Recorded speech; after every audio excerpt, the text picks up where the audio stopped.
Whatever. I'll figure it out. Stupid camera. Good morning, everybody. Benny Woods, 97.3 The Fan. Stupid thing. Hang on. Front camera. How we doing over there? I got it. I'm good. It's okay. This is not the real open to the show. This is a fake. There open. you go. For all you YouTube viewers. We were seeing about a foot and a half to the right of Woods's face instead of Woods's face. Just the boomer legend continues. Just never stops. Good morning, everybody. Ben and Woods, 97.3 The Fan. I'm just over this rain. Number one, very slick out there. Be careful this morning if you're in the San Diego area. It started dumping on me. Windy, too. The minute I got out of my car, I started walking in. It was like, it's like, oh my God. And I'm, not allowed to carry an umbrella. We learned that lesson very early in the Ben and Woods show. Hammer was still here, and he said, you can't have an umbrella if you're a man. That's a beta move.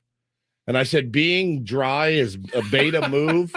Remember that? When he you don't remember that? No. We'd been here for like 2 weeks, and we were working with Hammer, and he's like, I came in and I had an umbrella. He's like, what is that? I'm like, it's an umbrella. And he goes, for what? I'm like, to keep me out of the rain because it's a long walk from my car inside. He goes, that's a beta move. What are you, dude. Mary Poppins? Yeah, over there? I'm like, what are you talking about? Since when does being wet make you an alpha?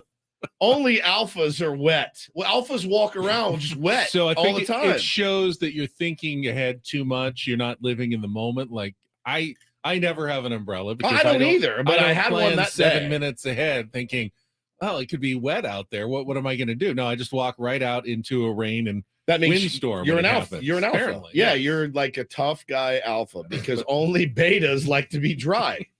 So that's just a lesson learned here on Ben and Woods this week. You don't remember that? No, I don't. Oh my God, it was so priceless. I am a big fan of the saying, if you call yourself an alpha, you're a beta.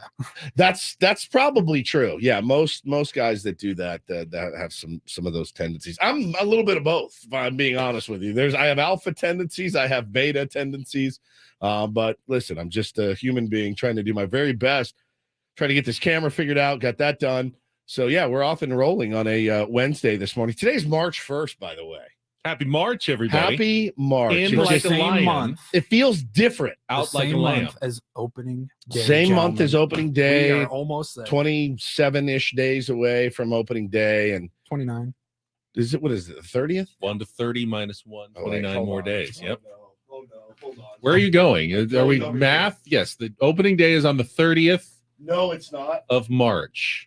March 30. Okay, I'm good. Yeah. All right. I did something yesterday. You bought tickets to opening day on the 28th? Is that what you did yesterday? No, I got a hotel for me and my missus. Downtown? Yeah, For downtown. Opening day on the 28th. No. We Okay. are staying there on the 28th Okay. because we're going to probably broadcast live on the 29th. Yeah. No. Why would we broadcast live the day before Oh, no. opening All right, day? hang on one sec. What is it? I mean, I'm planning on being in the studio on the 29th. Maybe on the 30th, I would expect we're out. Yeah, I somewhere. would think on the actual morning of opening day, like we always do, we'll probably be live somewhere The 20 downtown. The But 29th is the Wednesday. 29th is usually they do like a workout at Petco Park. It's a really quiet day. That's opening day eve. Yes. Yeah. All right. I'm good. So I got a hotel for that night. Yes, the 29th. And then opening day night, I got a The hotel 30th. for me and my wife because she always says that I've excluded her from opening day because I don't. Their tickets are very hard to get. I don't get a ticket for opening day. I walk in with my media pass. Paulie and I had season tickets before, but you walk in and, I'm walking around the whole time. She can't come to the press box. So finally got her a ticket for opening day. We're going to do it up. Spend some time, get it a couple nights away from these demon children of ours and do the whole thing right. So I was afraid that I just booked the hotel for the wrong nights, but I didn't. I'm in good shape and looking forward to that, Greg. I'm Woodsy. That's Paul Reindl. She's our executive producer. Good morning, Paulie. Good morning. Thanks for helping me get that all figured out.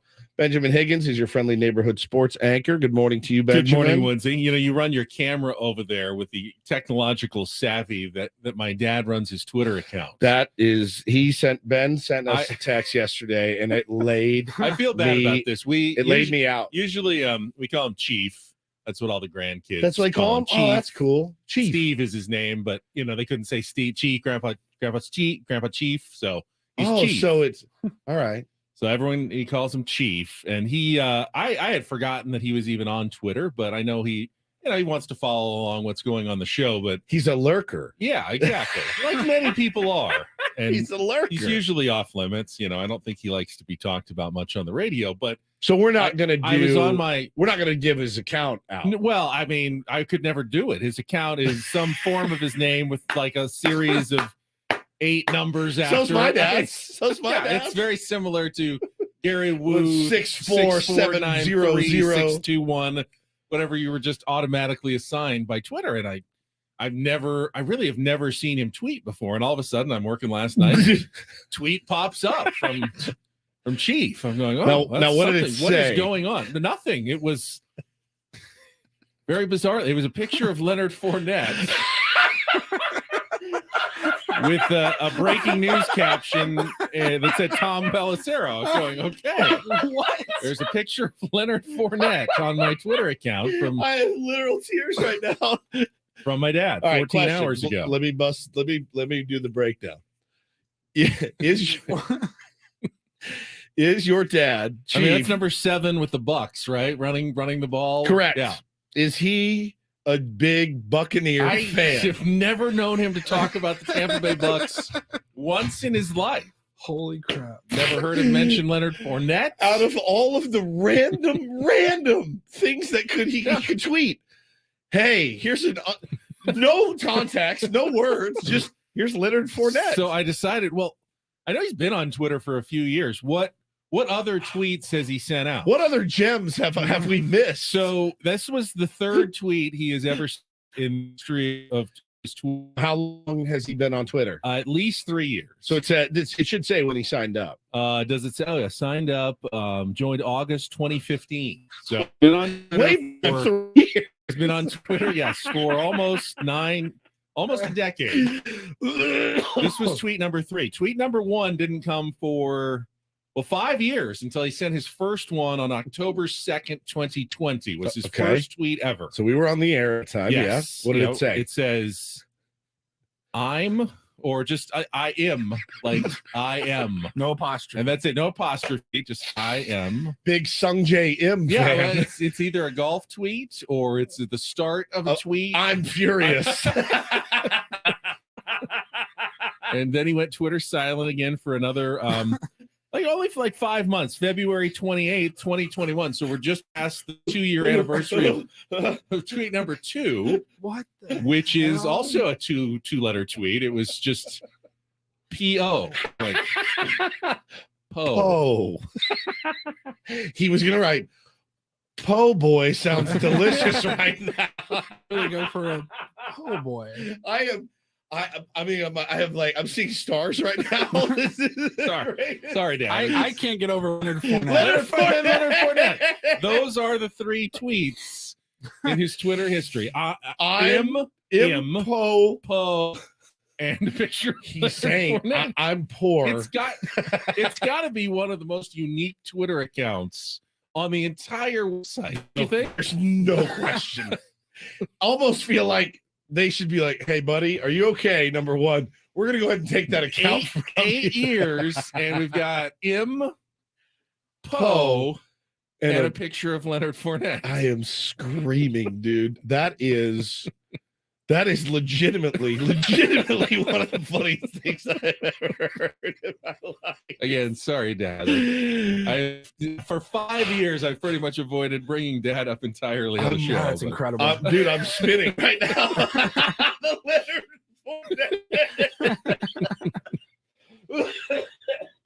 I texted Mom. I said, Dad okay? Is there? He said, I have no idea how I tweeted. Why I tweeted that. How did it happen? Like, is it a pocket tweet? Like, of all? Okay. I can see how M and Po are somehow pocket. No tweeted. doubt. you have to, in order to tweet a picture. They're now all it's- on the right side of the keypad. I, M, O, and P are all right over there, way on the IMOP, right. yep. But Leonard Fournette's not on the right. You would think of the keyboard. if you tweet when you tweet a picture. Now it didn't retweet a picture of Leonard Fournette. No. It saved to his phone. Right. So he has a picture of Leonard. Ask him to go into his camera Somehow. roll and see. Dad, do you have a picture of Leonard Fournette in there? And like in general, the butt dial or whatever you want to call it, it's kind of gone, right? With the iPhones these days. Pretty like, much. Like you I still certainly do it occasionally. really. Yeah, I think he got me recently. I don't understand. Maybe I'm putting my phone in a different pocket. I don't just don't lock quite it. see I don't how- lock it, and then it goes in the pocket somehow. And Oh. I guess, but Things like happen. when you had the old like Oh. brick cell phones, it made a ton of sense. Oh, I'm like dead. you could press 2 buttons easily I am dead. and make a phone call. How is somebody? How you can't really use that excuse here? Like, how are you? You're not butt opening Twitter, yeah, butt opening a saved file of or an image Picture of Leonard Fournette, and hitting, then butt pressing hitting picture tweet. on tweet. Send like, tweet. you know, choose image for the tweet. You need to- upload the image. When you see him, are you planning on seeing him soon? Yeah, I think we're gonna play golf later this week, All unless I've just been disinvited. Say, Dad, I need you to open your photos part. If there's a picture of Leonard Fournette, then you'd be like, Dad, God, that's funny. what are we doing? What are we doing? I mean, that's legitimately one of the funniest things I have ever heard in my life. The I'm Poe makes sense. Leonard Fournette makes no sense. I mean, none whatsoever. Holy crap, you guys. That just made my day. Made my day. We got a lot to get to today. Is this what I have to look forward to? That's the thing too, is it's getting older is really tough. He's not that old. He's a young dad. He is a young dad, and I've seen the man in action. He's faster walker than me. He's more fit than me. Walks a lot on the golf course. I think he walks exclusively on the golf course. So, man, that is special. That is a special pot of gold that you brought to I the have some table. breaking I was just Padres gonna news. say, do you Oh, like no. breaking news Oh, wow. at It's 6:13 not bad. in the morning? Let's just do it right now. Right now? According to John Heyman, the Do you like Padres middle have, infielders out there? have signed yet another infielder. What? Another former Texas Ranger. Yes. Hold on, let me guess. Rougned Odor. Odor. Yes, Yeah, buddy. Big Rugie. Have signed Rougned Odor. Question. I have no idea Why? what the answer is. Question is why. Poor K. I just have to think at some point that the Texas Rangers, former Rangers, have some sort of blackmail file on AJ Preller, and when they are not signed, they just go, "Hey, if you don't want this to get out, you need to sign me to a contract." There's no way. You know what it is? It's the radio bit. This is who I'm comfortable working with. Yes, there are people that are probably more talented and better, but I'm going to bring along who I want to bring along, right? Like it's somebody he knows, somebody he's familiar with. And Rugi hit a 207 with 13 homers for the Orioles last season in 135 games. I just don't understand why. Why not? Question. Second Okay. baseman. Could it be this? Could this be the reason? Could the reason be, hey man, I'll give you a shot for nothing, right?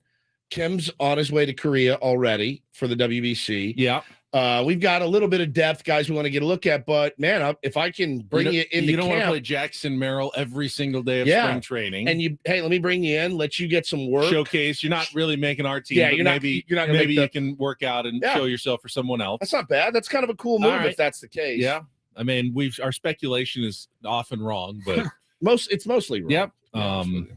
And yeah, so Padres, Rougned Odor is now a member of the San Diego Padres, according to a John Heyman tweet this morning. Okay. All right. Yeah, I mean, also he is he's a really tough dude. Just text AJ and ask him why Rugi. Why No, I've hit my text limit? Well, I texted him the other day. He texted me right back, just for the record. Right.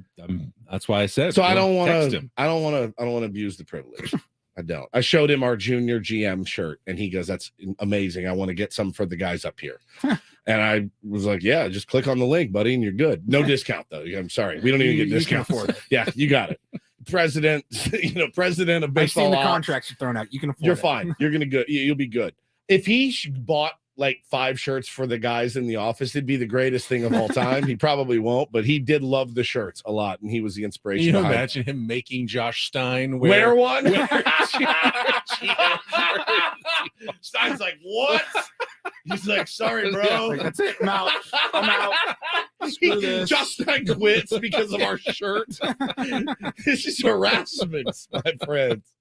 Holy cow. Well, I can already tell it's going to be a fun show today. It's Ben and Woods. We got a lot to get to today. One of the best baseball minds, honestly, on Twitter. You guys got to go give him a follow. His name is Joe Sheehan.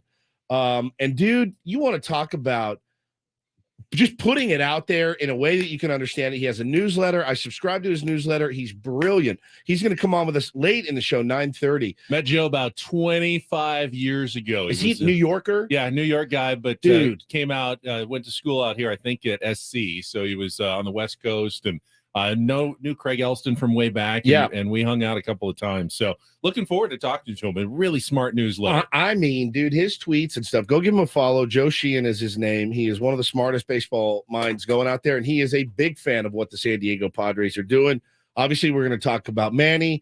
The press conference yesterday moved me to tears. I'm so happy that he's here. Can't wait to play that for you guys. We'll talk all about it. Tatis's debut yesterday, update on Joe Musgrove's injury. We'll get to all of that and just a dreadful collapse by the Aztecs last night at Boise horrid. State. Oh, it was Although bad. I will say this, the sky not quite as falling as hard as some Aztecs fans would be leading you to believe on social media. We can talk about that coming up. I've got the Daily Ditty selection, songs about staying in honor of Manny Machado. I feel good about my selection. It's an oldie but a goodie.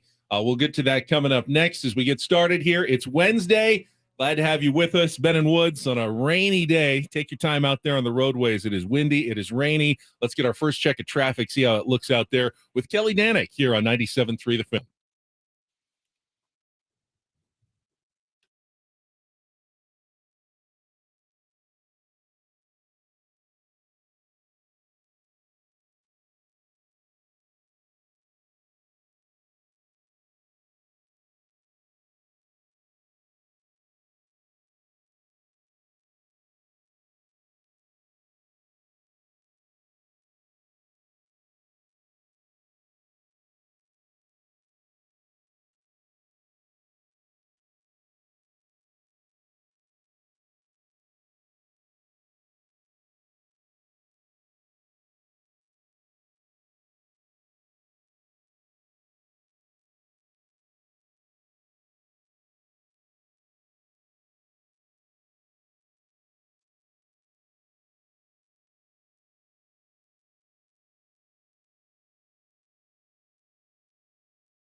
What a jam. Yeah, I was confident in that one on songs about Stan. Reached out. I'll be there by the Four Tops, which Four Tops. seemed kind of appropriate since we're also talking about Manny. And dads. That's that's kind of the nickname though.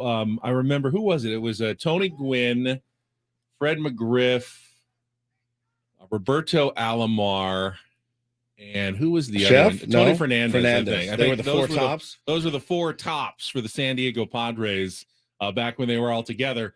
Great foursome. Don't know that they could even hold a candle though to the current Four Tops of Xander Bogaerts, Fernando Tatis Jr., Manny Machado, and Juan Soto. Talent ceiling wise, Yeah, I mean, come on. yeah. I mean, Tony Gwynn obviously A Hall helps. of Famer. I mean, he belongs anywhere. But he helps, raise that curve a little bit. But the potential for the new Four Horsemen or the Four Tops or whatever you want to call them is pretty dirty. Pretty dirty, my friend. So, we'll get into the Padres, and we did have the news about he's already in the clubhouse. Rougned Odor, newest member of the Padres, has a locker. He's there in Peoria this morning. All the reporters arriving, going into the clubhouse, going, Why? There's Rougned Odor, who we did a little guessing game.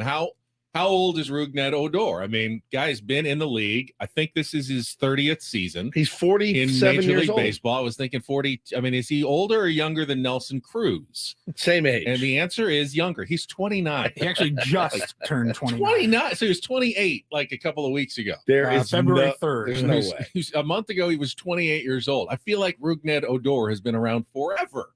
But he punched Jose Bautista in 1996. That's right? what it feels like.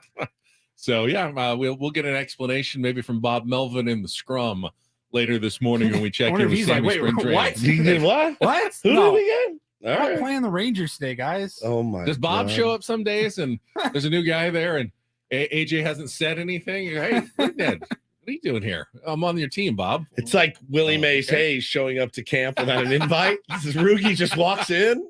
They're currently carrying him sleeping on his cot out to the parking lot at the Peoria I have no idea. Other than, again, the key word of the offseason is just depth. That's it. And with a bunch of infielders leaving to go play in the WBC, nice little showcase for Rougned Odor to see if he still got it. You got to fill those innings somehow, Ben. You still got a ton of spring training games to play. And that's really the only thing I can think of is that it's just hey, right on. I mean, I don't know the answer to this. How much out of pocket does that cost Peter Seidler today? I think nothing. Players don't get paid in spring training. Right. So if they don't make the team, I don't know that there's a cost involved. As you said, it could just be giving like $700 for jersey. Yeah, well, food. Okay. There are some associated costs. We're talking about with- $1,000 here, Yeah. basically. So I wouldn't get which, for a lot of us is a lot of money. For Peter Seidler, who just spent another $350 million yesterday throwing a Rougned Odor, and it's not going to really do much at this He point. made $3 million last year with the Rangers, and then I guess he was released, Okay. I believe, because then it looks like the Orioles picked him up. They did. He for the played. He minimum. played a little bit last year with the Orioles. So if they picked him up for the minimum, that means he was DFA'd or released or whatever, right? Pretty Yeah. funny though. Chris, our buddy Lone Star Fryer says Preller playing 4D chess. You know of any team looking for middle infielders right now? I don't know that Rougned Odor is we're going to block if they sign Rougned Odor, you're like, all right. Okay. I mean, what did he hit last year? About 200? Like Yeah, I mean, 207 or something. Yeah. I mean, look, they've unlocked guys' potential before, and again, he is only 29 years old, and I have a feeling this is a hey man, let me get out there and get some reps. Let me get out there and get some work with a bunch of your infield heading to the WBC. That would be my gut feeling. I can't imagine if Rougned Odor is in the lineup at all this year, just like Robinson Cano last year. We said it on the show. If Robinson Cano is in the lineup, you're in trouble a little bit. So I kind of feel the same way about Rougned Odor. If he's making an appearance in the regular season, you may be in a little bit of hot water. As I promised yesterday and then never follow through on, I do have some early tier 1 tickets Hold to up. give away to KSON Country You never Fest. gave them away yesterday? I gave them away like at 9. Oh, you did? Okay. 35. I promised I'd do it at 6:20 and gave them away at 9:35. So it was a little late. So I'd like to do it on time today and give all of our early risers a chance to win tickets to KSON Country Fest. It's coming now later this month. Now that we're in March, it's March 25th at Gallagher Square, featuring Lee Bryce, Parmalee, Easton Corbin, Dylan Carmichael, and Hannah Ellis. Tickets are on sale now at Ticketmaster.com. But if you'd like to win a pair, be the fourth caller right now at 833-288-0973, 833-288-0973, and we'll hook you up with a pair of tickets to KSON Country Fest at Gallagher Square on March 25th. Gallagher Square is literally going to be the place to be this year. I mean, the concerts rolling in are just incredible. I like what they've done with that stage out there. It's so fun, dude. It's a good spot for a concert that is not of the giant stadium variety. It is so fun. Good venue. Shows there are great. They sound great. They're just they're knocking it out of the park. Everything they're touching turns to gold right now. All right, everything the Aztecs touched at the end of the game last night turned into a turnover. We can do talk about that. I do want to get into some of the sound though from Manny's press conference, so we'll get to that coming up. I thought, like you did, we talked about this off the air. Manny knocked it out of the park yesterday. Looked really good too. Just on camera, was just sharp. And there's it's strange. He's been in the league so long. He's getting better and better at doing things like he did yesterday. And it was very moving. And San Diego should be very, very happy this morning. All guests on Bennett Woods appear on the Premier Chevrolet of Carlsbad fan hotline. Save money the right way with Premier Chevrolet of Carlsbad. Visit them today in the Carlsbad Auto Mall. Chevrolet, find new roads. And we'll be back here from Manny after this on San Diego's #1 sports station, 97.3 The Fan. Jared Carabas tweets about the Padres every day. What? Jared Carabas tweets about the Padres every day. Is he Barstool? He was. He's like FanDuel or now, but every day. How are they doing this? Why are they? It's Rougned Odor, dude. They didn't just go out and sign Ohtani. oh, did he just tweet about him? Yeah. We got 7 Mile here, early one. You got 7 Mile. I don't got 7 Mile. I got Sockers. Are you still doing that? No, No. not right now. They only did like a 3-week promotion. They might do it again for the playoffs or whatever. Oh yeah, they do after the Seals, man.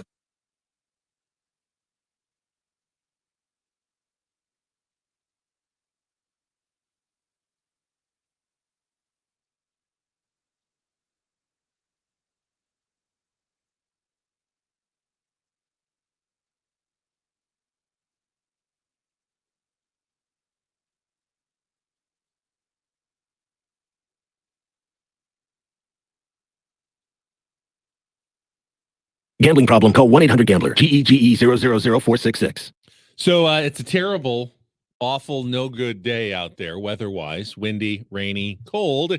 Not good for outdoor activities, but perfect for an indoor activity like California-style blackjack or sitting down at a Texas Hold'em table for a couple of hours, enjoying the comfort, the great food, and the proximity of 7 Mile Casino. That's one of the best parts about it. There's a lot to love about 7 Mile Casino, but the proximity is just so clutch. It's 7 minutes. We talk about it all the time. There's a lot to love though. Smoke-free environment, man. You walk in, smells good. It's clean. You're not gonna have somebody blowing cigarette smoke in your face the whole time. And while you sit and just play some cards and relax. I will go just for dinner. I do that often. I drive down. It's 7 minutes from Petco Park. It's also about 7 minutes from my television station. Love the menu at Sammy's. You can get really whatever you want. You know it's going to be good. You go to the pizzas, pastas, the salads. You can eat healthy. You can treat yourself with the 24/7 Asian favorites like the Kung Pao chicken, and then try the weekend brunch. Eggs Benedict with short ribs. It's absolutely delicious on Saturdays and Sundays from 9 a.m. to 3 p.m. Check them out today, my friends. Today, tomorrow, doesn't matter. They're open 24/7. All right. Check them out at 7 Mile Casino, just minutes from downtown.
I was just showing the YouTube audience. I got a lot of liners to read today. Like this hour on 97. You don't have to. I mean, brought to you by 5 there's no Hour gun Energy. to your head if you don't want to do it. Visit 5hourenergy.com. Replace your Let me see afternoon coffee with a 5 Hour Energy. It's perfect when you're feeling coffee'd out. Still drinking mine this morning.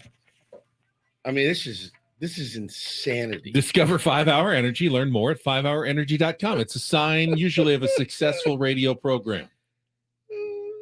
Try to keep them to a minimum for you out there. Quite a few good listeners. If you guys like football, weeks after the Super Bowl ended, you can get the NFL headlines delivered straight to your smart speaker or earbuds, man. It's the best football show podcast. Wraps up the world in 15 minutes. We've already done that. Leonard Fournette. We already did that. Wrapped it up. We wrapped it up. So just pare these down a little bit, Adam, if you could. We got about 15 minutes to wrap up yesterday's Manny Machado news conference. No, we got about 3 hours and 20 minutes if we want That's to. true. In this next segment, we've got about 15 minutes to do so. We will start that process right after this check of traffic on a rainy Wednesday morning with Kelly Danick. From the Premier Chevrolet of Carlsbad Traffic Center, part of the Premier Auto family, here's Kelly Danick. Traffic is sponsored by Valvoline Instant Drive-Thru Oil Change. A 15-minute instant drive-thru oil change. Well, guys, we're at that point where the 2 accidents mentioned in one report. All I can say is just please give yourself extra time for travel. You're going to need it. We've got numerous spin-outs now northbound side of the 5 just before Genesee. There's a crash blocking the slow lane. Also going to find on the southbound side of the 5 before Main Division, a collision over to the right shoulder. North County is really taking the biggest hit. Eastbound side of the 78 right before Sycamore, there's a crash being moved over to the right shoulder. On the northbound side of the 15 near Camino del Norte, a collision. And southbound side, just past Camino del Norte, we still have this accident blocking the fast lane. Stop by in at the 30 San Diego Valvoline Instant Drive-Thru Oil Change Centers. You don't have to get out of your car, and it usually only takes 15 minutes or less. Visit SoCalOilChange.com for discounts and locations nearest you. Valvoline Oil Change Centers are open 7 days a week. And Kelly Danick with Ben & Wood, San Diego's #1 sports station, 97.3 The Fan. All right, we're going to we'll play a little bit of the news conference. Hopefully you heard most of it. We carried it live here right after our show on 97.3 The Fan with Manny there at the Peoria Sports Complex. I thought it was great to see, as was pointed out, so many of his teammates. You don't often see players at press conferences other than the one that is the subject of the press conference. Yeah, I mean, like if we signed an extension here at 97.3 The Fan, I doubt very much Coach would be in there and LO, hanging out in the office when we signed our extension. I doubt it very much. I also doubt we'd have a press conference if it happened either. We should. We absolutely should. See who would show up. Who would be asking us questions? Annie. Would she come on, ask us AJ about Cassavell, Dennis Lynn signing the deal? What are the terms of the agreement? We can't tell you.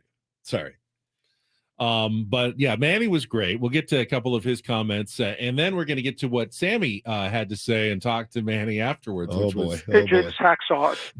Can you imagine? Are there free sandwiches there? Because I promise you, he'd be there, gentlemen.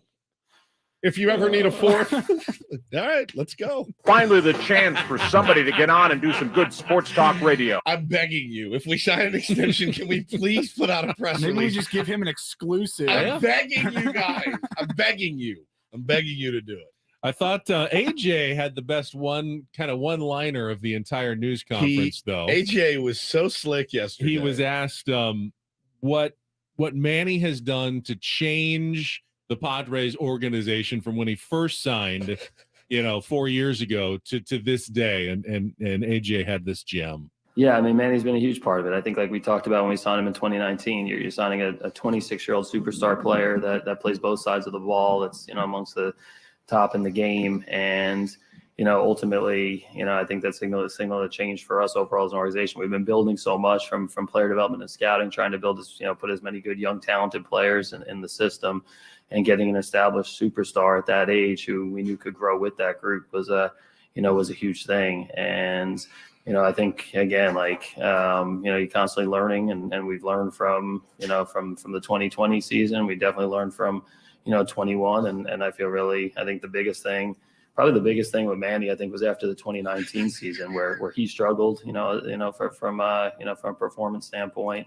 And the team struggled at the end of in the second half. And sat down with Manny, and to see somebody that owned like the idea that I'm going to be better than this, and we're going to be better as a group, and to see him come back the last 3 years, put together 3 MVP type seasons, and I think that gives us all a lot of trust and faith in what the next period looks like. And hearing, again, like when he talks, it excites me, like talking about, hey, last year we got close, but we're going to learn from that and grow with these guys in the room. So, again, I think for all those reasons, I think, the last 4 or 5 years have been a fun ride for sure. Skipped over the funny part though. That was the serious part. That was the answer. serious He part. said the biggest change has been in the quality of cars in the parking lot now here at the Peoria Sports Complex. And since we were just there last week, Can confirm. there is some really, really nice automobiles now that you didn't see a few years ago in the Padres parking lot. You spring saw, training. like, when we first went to our first spring training, I'll be honest, there's a lot of trucks, a lot of big ass giant Pickup lifted trucks. Yeah. Paddock had one. Stammen still got one. Timmy Hill and Joe Musgrove got a It was either a truck. truck or like a Honda Civic. Yeah, it was pretty. Manny pulls up. I mean, we can say what he drives, right? It's probably just his Arizona car. I mean, he pulls up in like the biggest G-Wagon you have ever seen in your life. And at one point, I look over, he was waiting in the car to come do the interview with us. And he's standing at like out of the door, and he's like talking to Craig Huner, who works for the Padres, and he's waving. He's like 15 feet in the air. The thing is massive, and he just looks. I mean, he's just as cool as can be.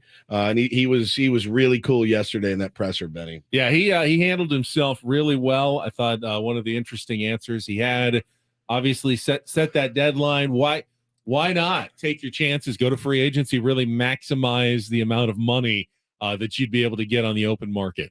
We always wanted to be here. I think that was our initial, I talked to Danny, and Danny always, giving us the best advice. That's why he's the best agent in the game. By leading by example, you got to put everything, obviously you got to know everything that's going to go, what's going to happen, how the market's changed, what teams are going to be involved. But ultimately, we told him since day one, hey, we want to be a Padre for life. We want to start our family there. We want to, continue to grow old there. And, I don't think we had any other teams in mind, but, obviously there's things that come into it, which is the money part of things where nobody kind of likes to talk about. But, ultimately, we're happy here, and my family's happy, and the fans are happy, and my teammates are happy to have me here. So, I think all the speculation about Manny and opting out and the deadline and really it was just part of his process. He really wanted to be in San Diego. I think we can now say that was definitively, what his goal was, but he also wanted to do it and still try to get a good deal. So they were playing the game over the last few weeks. Like, how can we get a good deal here? Be a little bit threatening, put some storm clouds on the horizon, but still get a contract where we can be a Padre for life. I love how he says we too. He's always talking about, listen to that press conference driving home yesterday, and it kind of hit me again. We've been here since the beginning with him when he started. It was such a banner day, a banner moment for our show. I mean, it feels like it's what put us on the map, and it also feels like what lit the fuse in this organization. And we talked to AJ Preller about it a little bit.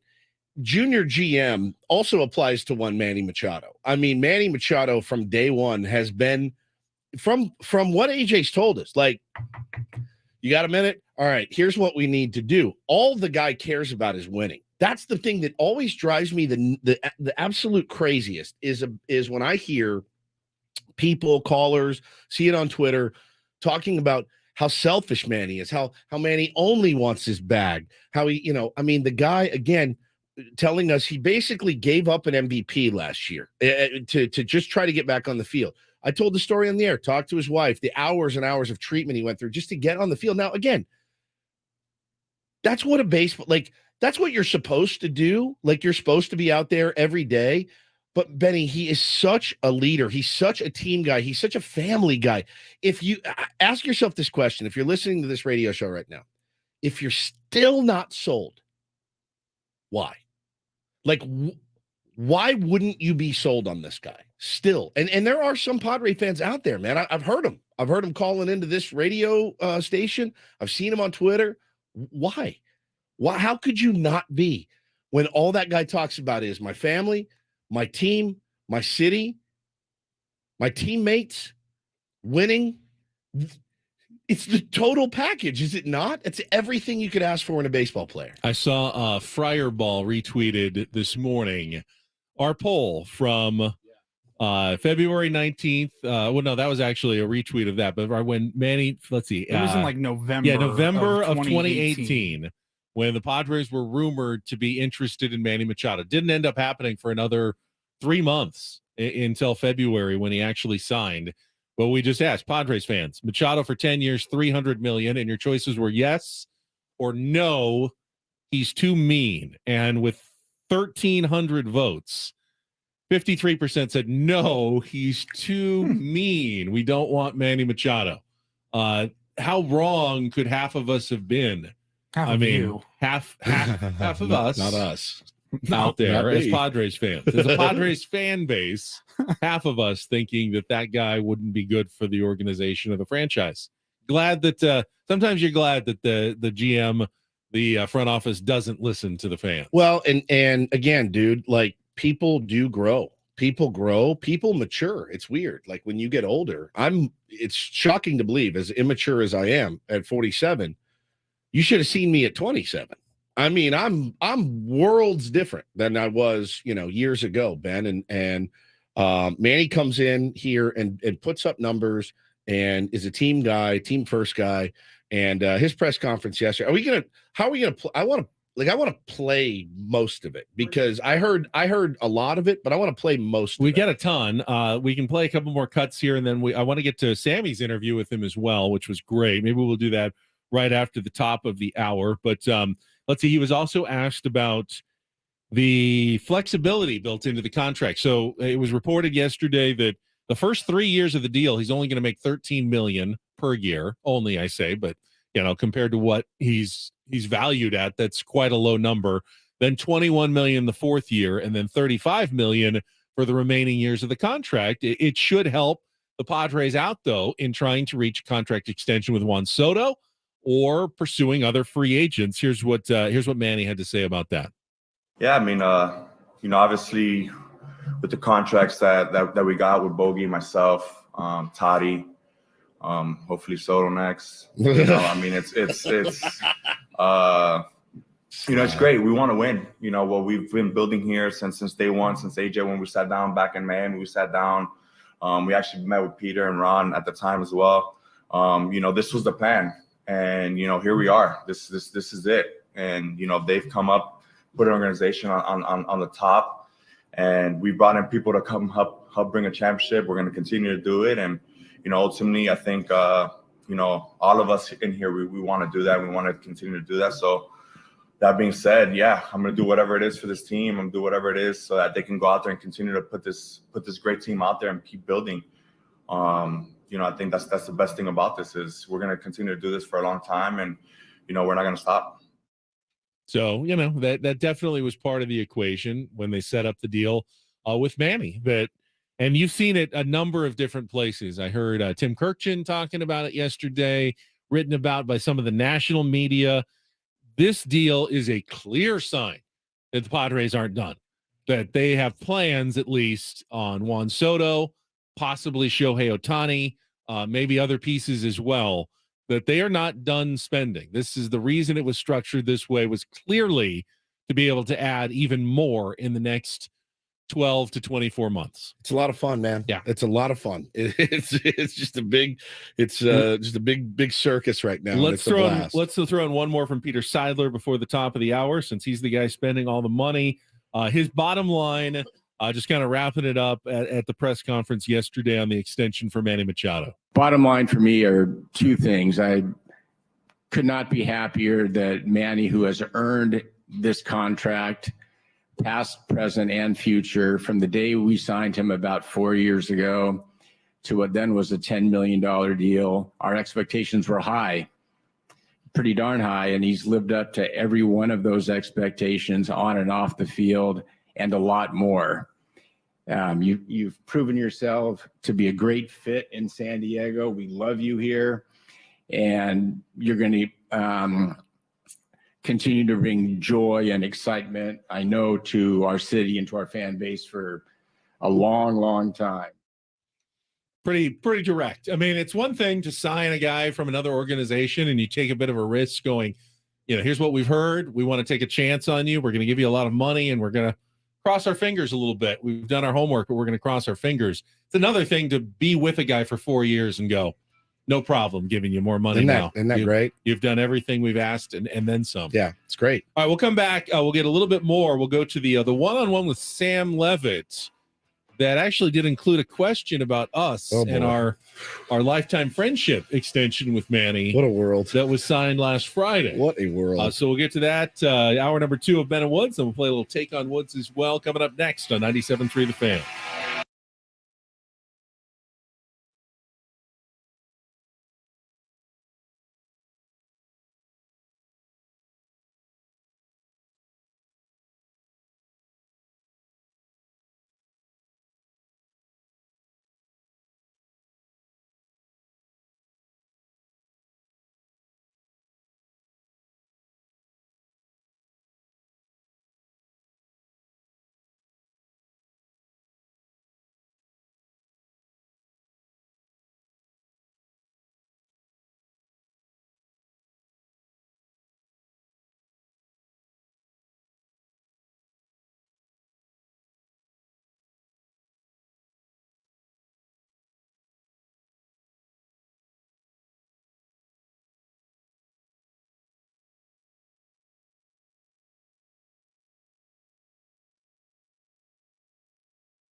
No real update on Joe Musgrove. Did have a couple of comments to the UT. Just doesn't really know how the toe is going to respond, at least for a couple of days.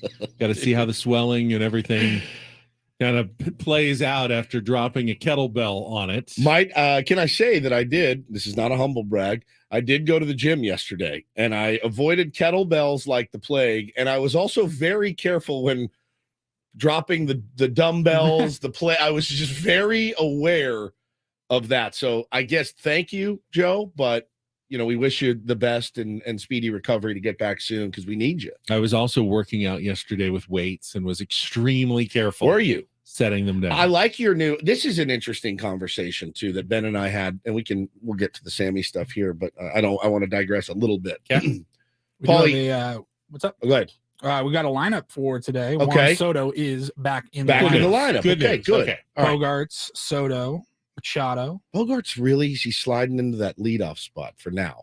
Nelson Cruz in the cleanup at DH, Crony at second, Nola behind the dish, Trent Grisham in center, Brandon Dixon in right, and Rivas playing first. Okay. Other than Rivas at first, that is It's very close opening to day-ish. an opening day lineup for you right there. No doubt. I mean, it could be Dixon as the outfielder, and everyone else you figure is in the spots you'd expect them to be in for opening day. And is that who are they playing today? Good question. That's a good question. Padres Not that flagship. up on the spring training schedule. I'm sorry, I'm not either. Just it's another team that they're going to play every single day. Obviously, good work, fellas. They are playing because, of course, and why I say that is they're playing the Texas Rangers. Texas I think I Rangers. joked out. We're not playing the Rangers today. Hey, They are. if you're on the Rangers roster, have a bag packed because you never know where you're going to end up by the end of the day. There you go. I wonder if AJ gets tired of our jokes about the Texas Rangers. Morning, guys. You miss. Good morning, AJ. Don't sign Rougned Odor if you're tired of the jokes. Yeah, exactly. Nomar Mazara last year, Nelly Cruz. I mean, come on. Paul, you missed this conversation yesterday. We were in the elevator going down, and I said to Ben, he's like, "What do you got going?" I said, "I'm going to head to the gym, and I don't want to. I'm really tired, I'm exhausted, but I'm going to do it." And he goes, "I'm doing the same. I moved my workouts to Tuesday, so he did his workout yesterday." I said, "Yeah, look, I mean, I exercise more than once a week, but in terms you're of like like trainer. a full trainer, like Right. weights and everything, it's now Tuesdays. So you know what this guy says to me? I said, "Well, the good thing is So excited. you always 100% of the time feel better when you're done." Wood says, "Yeah, I feel bad now, but when I'm done, I will get that high, and I will feel so good when I finish." And I said, the weird thing about working out is, the result. Like 100% of the time when you finish, you have the sense of accomplishment. You have endorphins flooding your body. You get in your car and you're like, I am the Lizard King. I can do anything. You drive home. You're like, I'm going to eat something healthy. Like you're just on fire, right? Am I wrong? No, Every time. 100%. So this. All I got to do is go show up and get my workout. I know the good things are there. Like I know the payoff is there every time. Ben goes, "Not for me. I don't get that. And I go, what do you mean? He goes, I don't get endorphins. I don't release endorphins. It's almost when I like- work out. I don't. While knowing all of that, I still almost look at it like glass half empty. More, it's like I hate that all of that is true. Right. Yeah. Like, I hate that you fight got to it. go through all of that because of how good. Because of how makes good you it feels. I get no payoff whatsoever. The only reason I work out is I know that the alternative is Death. being 400 pounds and dying at, in the next 3 years, because you have to. I mean, you have to exercise, but I don't. I feel just as bad or worse at the end of a workout than I did when it started. I don't get that high. I don't get whatever the runner's high or the workout high. I have never. You don't run far enough, nor do I. I will know, never but experience runner's high. I have never felt that. I just feel exhausted and yucky at the end of a workout every single time. I even love, it's like 36 hours afterwards, the soreness. Oh, And you're yeah. just like that means I did something good. No, I'm sore right now, and you know what? It hurts. I've never heard of anybody that didn't get the rush of endorphins. Remember how we think maybe Ben is a serial killer in disguise? Maybe. I mean, my endocrine system is not working. Is that the problem? I wonder if it's just because you're so tired all the time. Just makes you more tired.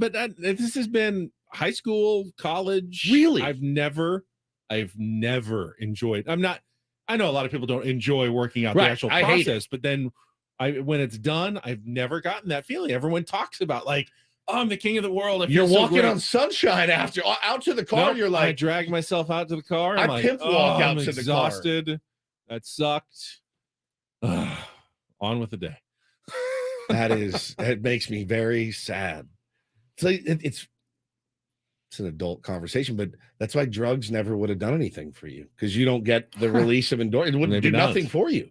I mean, Just sit there. I get, I'll Ben, you just ate the most I'll get ecstasy I've ever I'll seen. get a anybody good eat. rush. You know, if I hit a 6 iron into like 3 feet, I will get a huge endorphin rush. So you do get them. I get them, just not from working out. Got it. Not from exercising. That is incredible. Maybe you're just not doing the right exercises. I've tried a lot of different ones over the years to find something. I mean, I stick with cycling because it's the least bad that I've done over the It's years. maybe That's why I do the worst Peloton bad for in me. the world. I hate it. Cycling just murders me. Yeah, I don't know. I mean, even at the end of those though, You feel like death. yeah, just not good. I'm sorry. Not good. It's funny. I was just talking to my buddy. I tweeted out last night. Me and my buddy Tyler, we were talking yesterday, and we're both like, dude, gotta get back in shape. Of course. Gotta. You know, it's every couple weeks. Let's it go. feels like, Tone it up. hey, Come on. Clean it up. for real this time. This time we're really But gonna do I it. was talking to somebody, and they go like, "What's historically like? What motivated you to get moving and be active?" And it was always sports, and in particular, it was basketball. I mean, basketball for me is the best cardio because it's the most fun for me. Yeah. And so I was texting back with Tyler, and he goes, "Yeah, man, like I'm in. Like, let's join a gym. Let's Join the an league. ABL league." Just join the Problem league. is, a lot of those leagues, you got to find like the free agent sign up if there's only 2 of us. Yeah.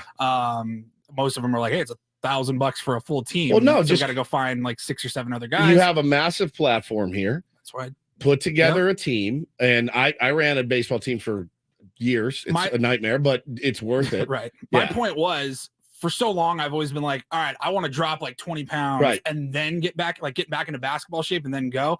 Screw it. I just want to get back onto the court. And then running it will up and force down, you. and It'll force you to kinda work out. kickstart it in, but it's for me, it is the most fun.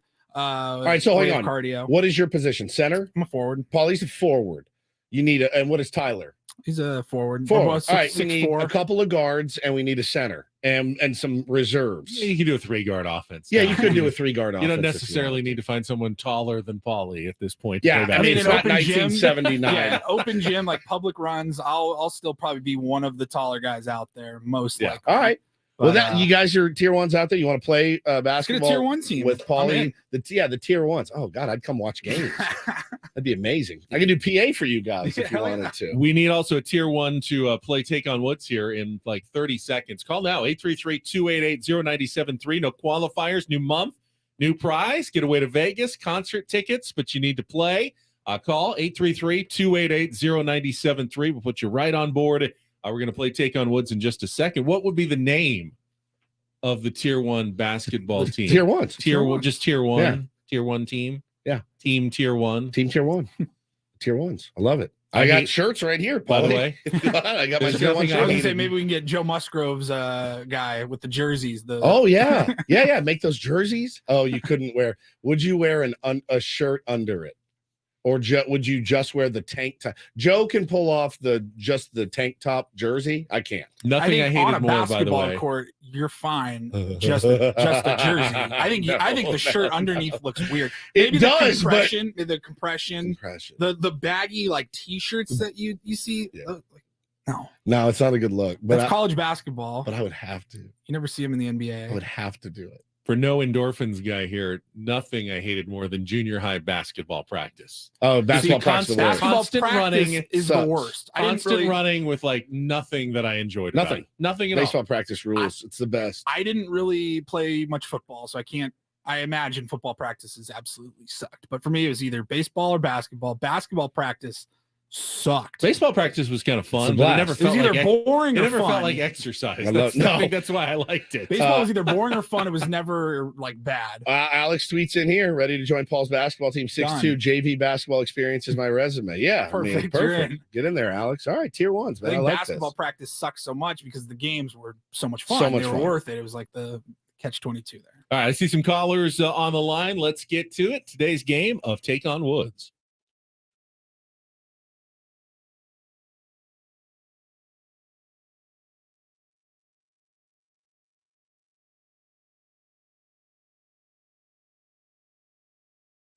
Let's go out to Jim in Lakeside. Good morning, Jim. Good morning, fellas. You sound good. I love when the caller's clear, easy to understand. You know the game, Jim. 5 questions of musical trivia. If you can beat or tie Woods on those same 5 questions, you will qualify for our getaway to Las Vegas. After more than 4 decades together, 38 Special remains a fan favorite. You can see the band live in concert on April 28th in the International Theater at the Westgate Las Vegas Resort and Casino.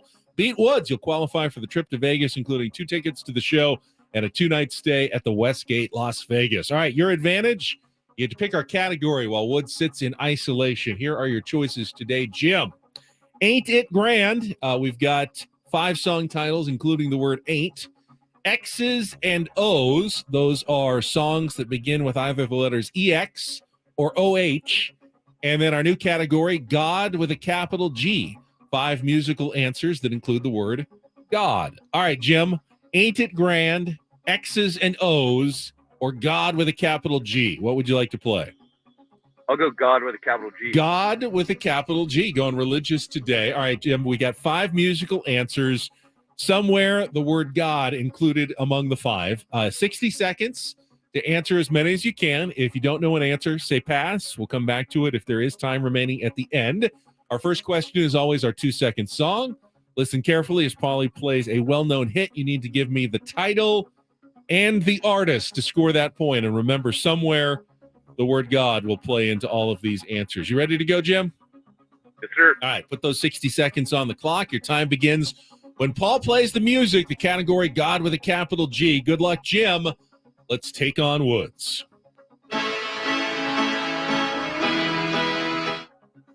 God Only Knows Beach Boys? Correct. It's the line preceding Just a Slob Like One of Us in a 1995 hit song by Joan Osborne.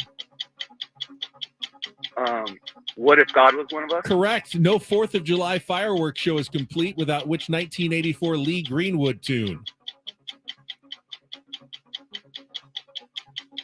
Pass.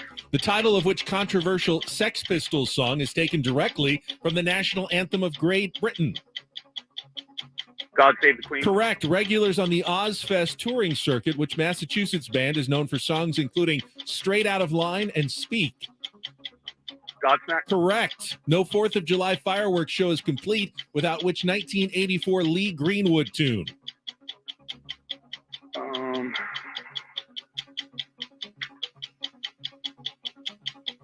God Bless America? Oh, it's so close. It's God I Bless don't know the that you can give him USA. that one. God bless the USA. I hope that's not the one that stands between you and victory. 4 is a man. very, very good score in this game. Let's bring Woods back in. He does not get the category. That could make it a little more difficult for him. Jim's score is locked in. Get everything reset here. 60 seconds back on the clock. Woods on headphones. All right, your time begins when Paul plays our music. Good luck, Woods. Let's take on Jim.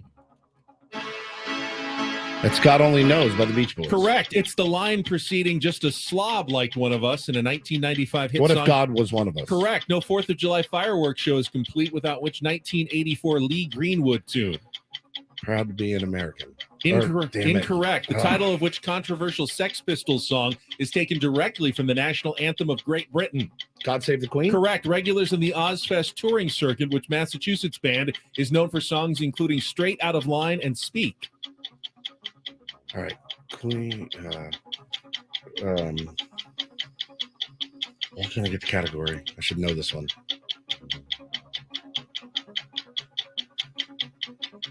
Regulars on the Ozfest touring circuit, which Massachusetts band is known for songs including Straight Out of Line and Speak? Speak. Oh, this is going to kill me. I don't know. I'm surprised. I'm out. Yeah, and you've lost 4-3 to Jim. Congratulations, Jim. An outright win. What was the category? All right, you got God Only Knows by the Beach Boys. Oh, What if God was Godsmack. one of us? God Save the Queen. Godsmack. And now what's the Lee Greenwood song with God in the title. He didn't get that one either. God bless the USA. All right, Jim. Now, I hang know on. Godsmack well, but I'd never heard those songs. I If know. you had said "I Stand Alone," Honestly, I know so little about Godsmack. I went to the 2 songs that went the highest on the charts for okay. their band. all right. Reached like number 9 and number 40 or something. I and will those were say the this, 2 I Paulie, picked. pull up some "I Stand Alone" real quick. Jason Giambi used to come to the plate. Now, I'm not a big Godsmack fan by any But stretch. you are a big Jason Giambi guy. No, but is there a harder walk-up song than "I Stand Alone"? I mean, "I Stand Alone." He's at the plate. Like, I thought that was the coolest thing I'd ever seen when I was a young kid. That song kind of rips a little bit. You got some? All right, Paul's pulling it up. By the way, Jim, hang on the line. Damn it, during Jim, the nice break, work. Paulie will get all your information. Plus, you also win a Daily Ditty selection. So if you want to choose our song for 6:20 a.m. tomorrow, pick whatever you want, or you can stay with our theme of songs about staying, but it's up to you. Paulie will get that information from you in a couple of minutes. Why is it so low? Because I'm trying not to get us taken off YouTube. Oh, cool. Very quiet. This is That's the not best. really. It's Hush. not really good. Shut up. No. There you go. All right. That's a lot to Hopefully make we a didn't stupid point. Flag everybody on YouTube with that very short clip of Godsmack. I hate this. All right, let's take a timeout. We'll come back and get to Don't Do This this morning on Ben and Woods. Look who's back on Don't Do This already. Umpires. Oh, I thought you were going to say Dan Snyder. I was going to do Dan of the Washington Commanders fame. You can do Today Dan. on Don't Do This. And I'm going to do the All umpire. right, we'll get to both of those coming up next with Ben and Woods. Be back after a check of traffic here on 97.3 The Fan.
Good morning, my friends. It is Woodsy. Gentlemen, let's have an honest conversation. You know, if you're experiencing some signs of ED, you're not alone, man. About 50% of men in their 40s and early 50s might start seeing symptoms. You might have, see a lot of symptoms. I wanted to tell you about my friends over at westcoastmenshealth.com. That's their website, but they are phenomenal people and can really help you. Give them a call today, 619-833-6800. I totally understand.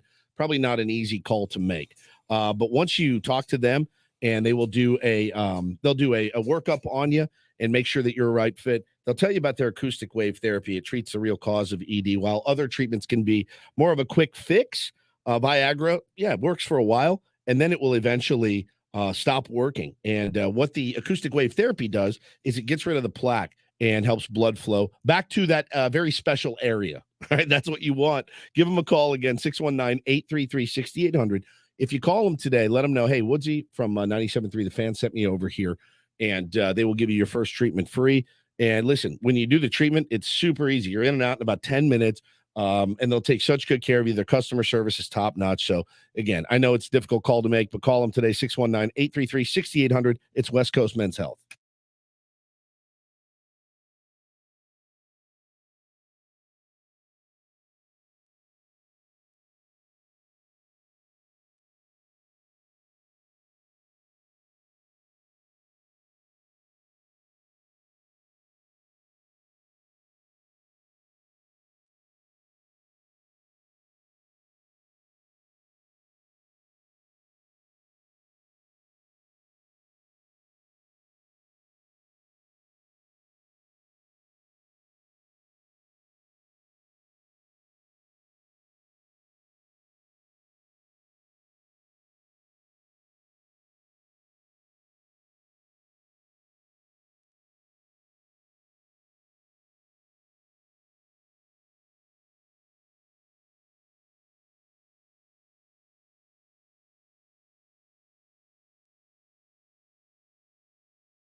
You can listen to 97.3 The Fan on the Odyssey app for your chance to win a pair of tickets to Depeche Mode at Pechanga Arena on December 6th.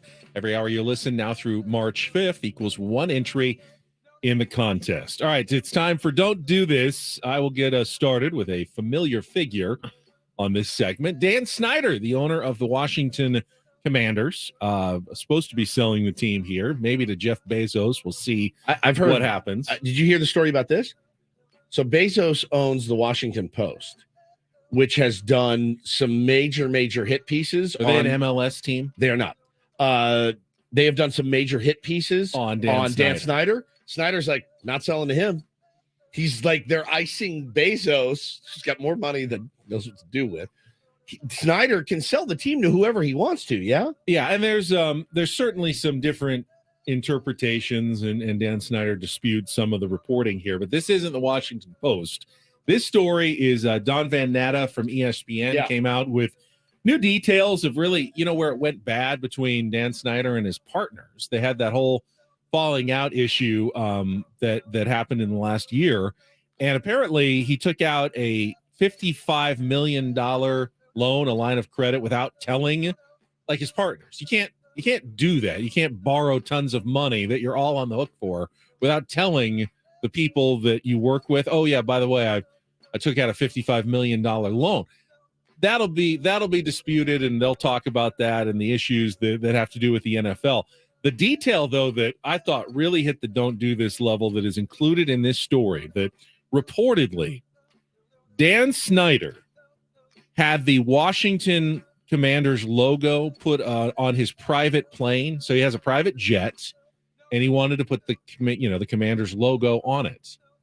To do that, though, he charged the Washington Commanders $4.5 million for an advertising fee.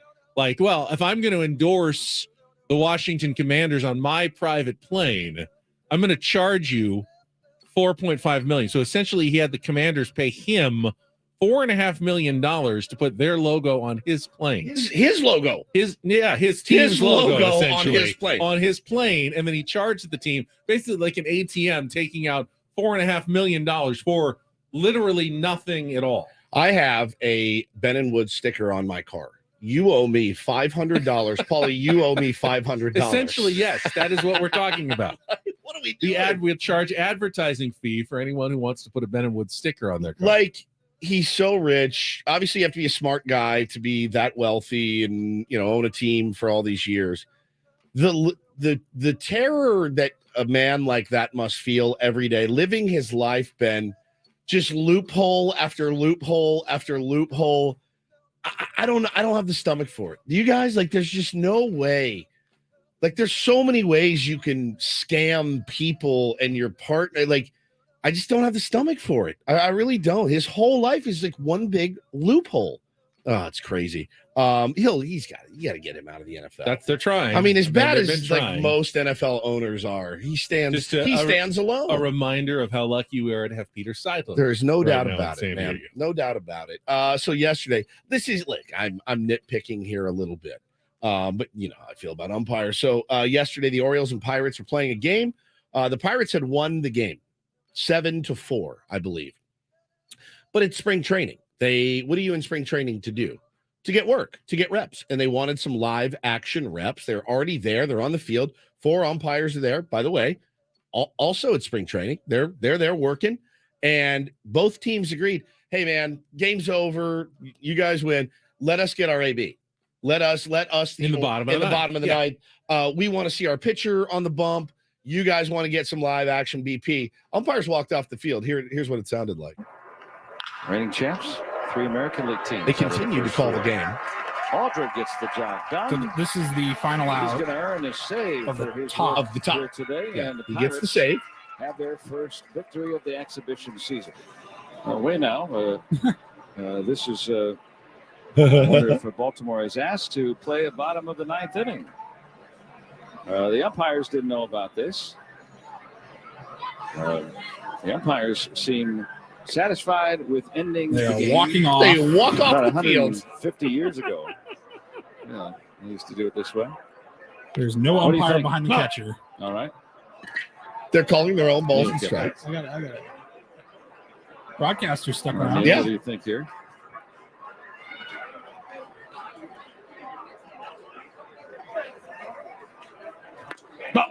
All right. like mud in the background calling balls and strikes.